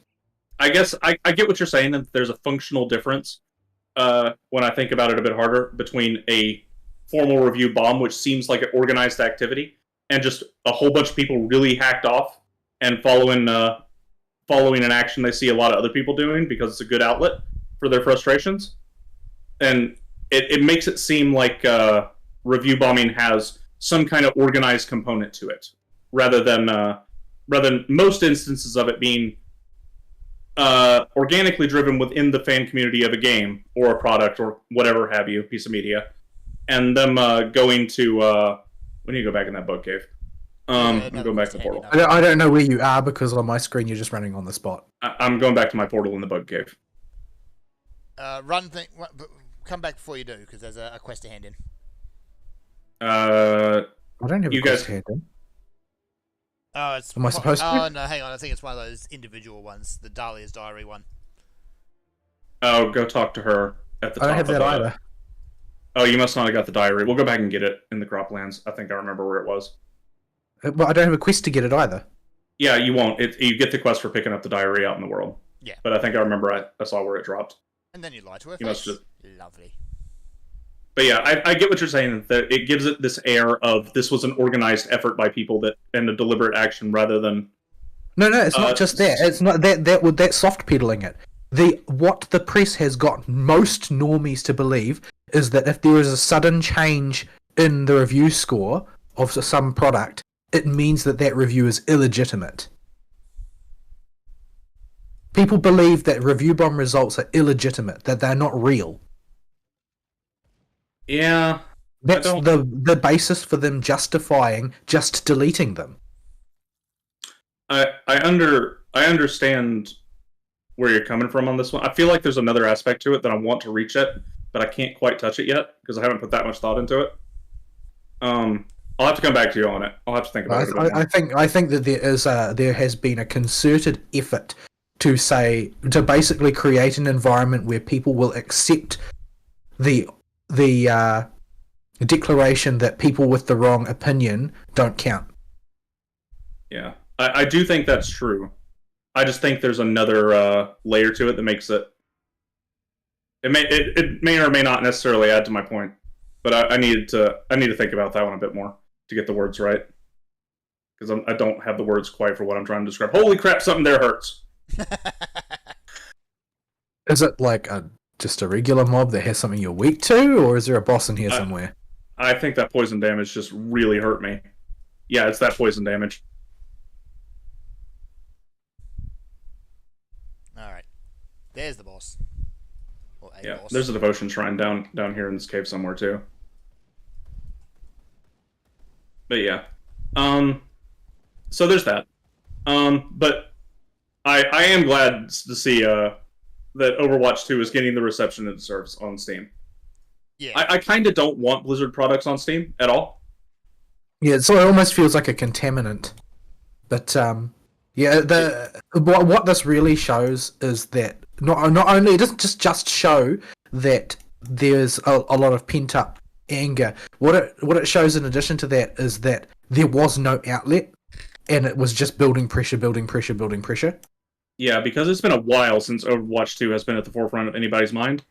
I wouldn't have expected people to use Steam as a place to show their anger. Oh, I just got destroyed.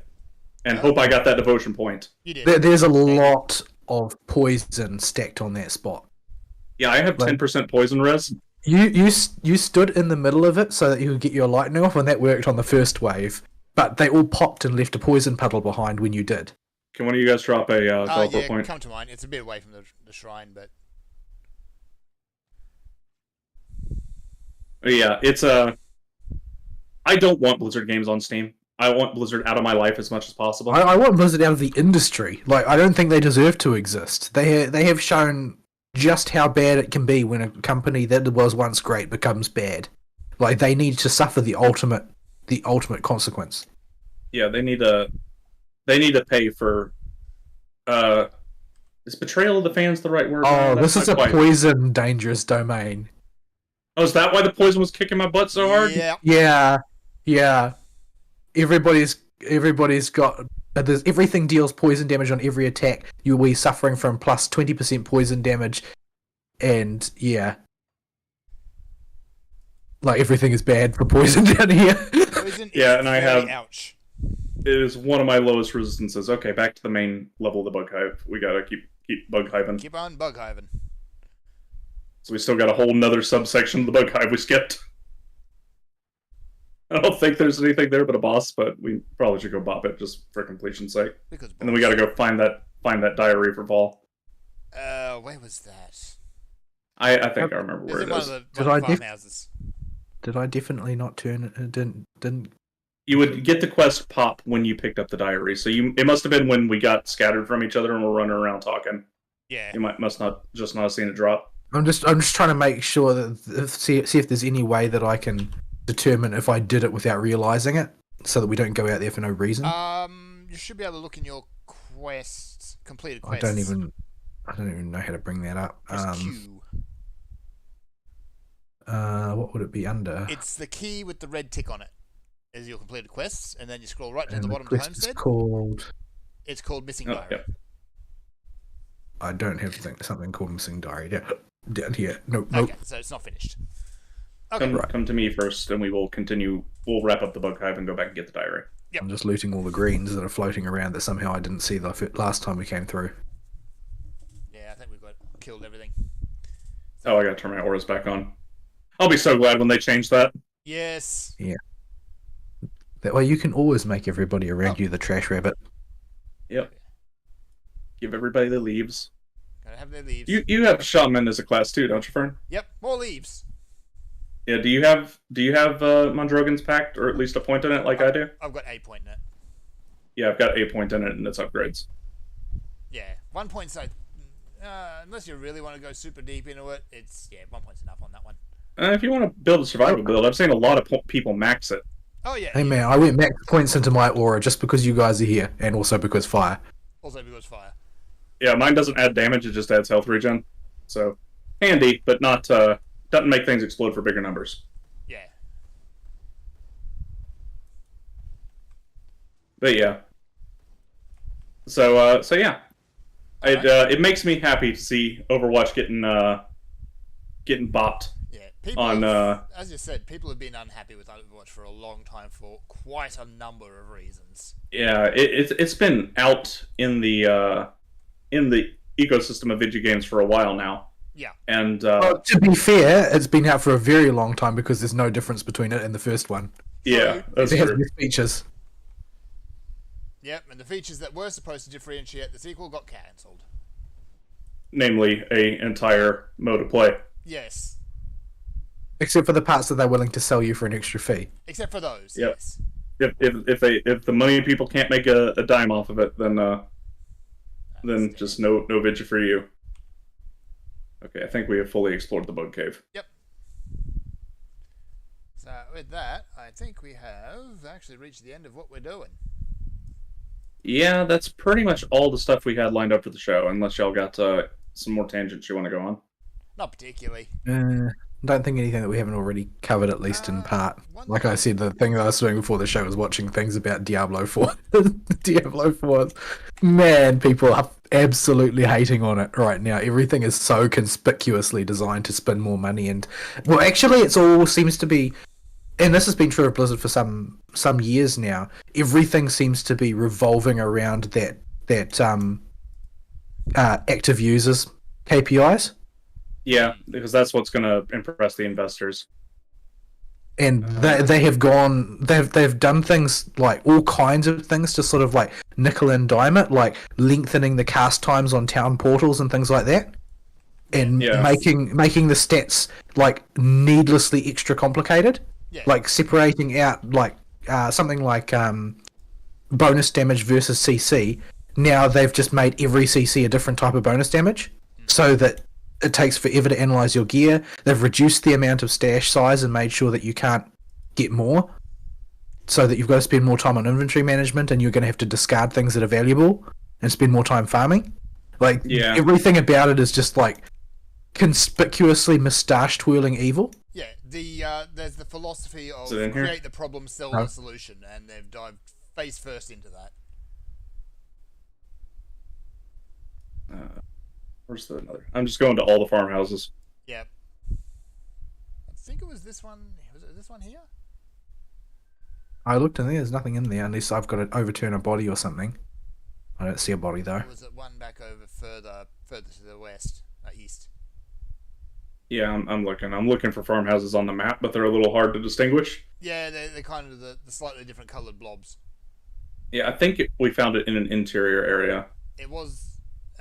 It was. I'm pretty sure it was definitely past the portal. Yeah, but it was in a farmhouse. It was the same place we found the blueprint for the. Oh poo, I took a wrong turn. Hang on, I'm gonna cheat. Quests, Act 3, side quests, homestead, missing diary. Lectern in a house in northwestern farm. Okay, that doesn't help. No, it does not. So I've got all Uh, aggro map. onto me. okay, we'll cheat the other way. Map. Zoom in. There's a chest over here. A chest. Ooh, That's treasure. Shiny. Wald's note. Can I don't know if you guys have to be closer to me when I open it or not. Oh, I was. But Don't know if that's how it turned works. around and left. You can go ahead and open it. I'm just looking for the stupid diary so we can all stay on the same page. I don't see it on the map. Okay, it's way back here. Yeah, I was So starting we're to think it looking might in be the the wrong place. Yeah, it's way further east than we thought. Okay, What's If that? you walked all this way, the chest is going to be meaningless, isn't it? you can just pop it. I don't care if I lose the loot from one chest. Well, I got a few greens out of it. I'll open a portal when I get to the house. Yeah, it's way back over there. Oh, we missed some bugs outside apparently. You guys go that way. I'm gonna go this way, and I'll open a portal back over there. That's all a black spot on my map that you're in right now. There's no Okay. exploration done in there. Okay, I must have wandered up here while you were messing with skills or something. And yeah, plenty of things that could have happened. But yeah, take the teleporter here, or take the. take There's a the- lot of black. I'm just going to mow it. You're just gonna mow the lawn. I've got to fill in all this black. Oh, I've got to walk through the poo? Really? Yeah, this entire field is dark for me. I replaced my fog of war file, so I'm not actually mowing the map when I say I'm mowing the map, but it stays grayed out in color until I run over it. Yeah. So you're still mowing. It's just not as thorough. Okay, it should be somewhere around here. If it's not, I don't see anything. We'll have to reload the save then. That's okay, or reload the game then. Oh, well, we know where it is now. It's just a one-off side quest. We can't continue it on normal anyway. It's just a little blip of EXP. Yeah. It's So not that big of a deal if you missed But it. I'm behind you guys in EXP by a long way. You I don't know. I've died a few. Well, yeah, I've died a few times, so I've fallen Yes, back but down I'm a not- little bit.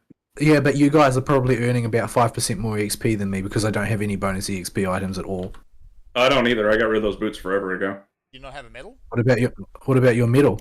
Oh wait, that's right. Does my medal have it? My medal doesn't have any. I don't know why. It just doesn't. Oh yeah, mine has the 3% on it. Yeah, most of them do, but yeah, mine doesn't.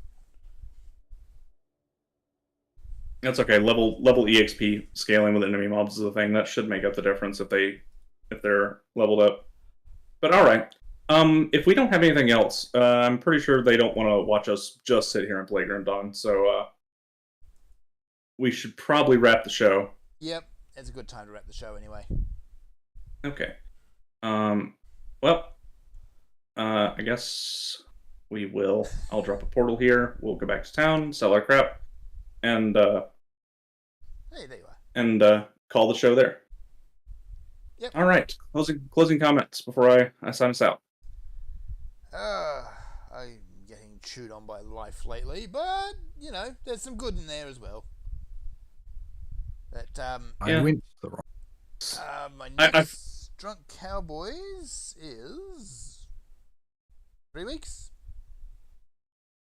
Yeah, 3 weeks, I think. Oh, that's a random level 50 ring with plus Primal Strike on it. Ooh, nice. I can't use it for 7 levels, but I got it. That's fine. Early loot is still good loot. A whole bunch of stuff that requires level 50 we'll wind up getting, so that should be a break level for us. But yeah, I figure you can just catch up in that Crucible Fern because the Crucible takes no time to catch up with. Yeah, it's. I think the primary reason they put it in there was for just to grind builds and try stuff out. Yeah, so we can always I can take a minute on one of my alt characters or come laser wizard you through. Yeah. To get you caught up real quick in case you fall behind and get eaten by work. But or you can just try and get on and play with us. That works too. But yeah, timetables and scheduling and stuff. Yep. Unfortunately, all of us are still adults like we were at the start of the week, so Yeah.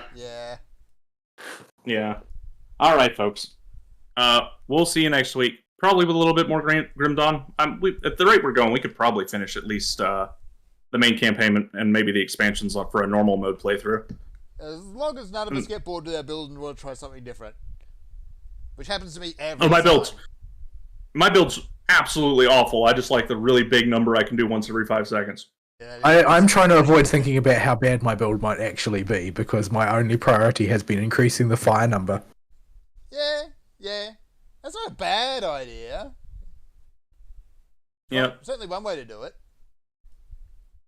That be how it be. Alrighty, folks. We will see you next week. Sayonara. Bye-bye.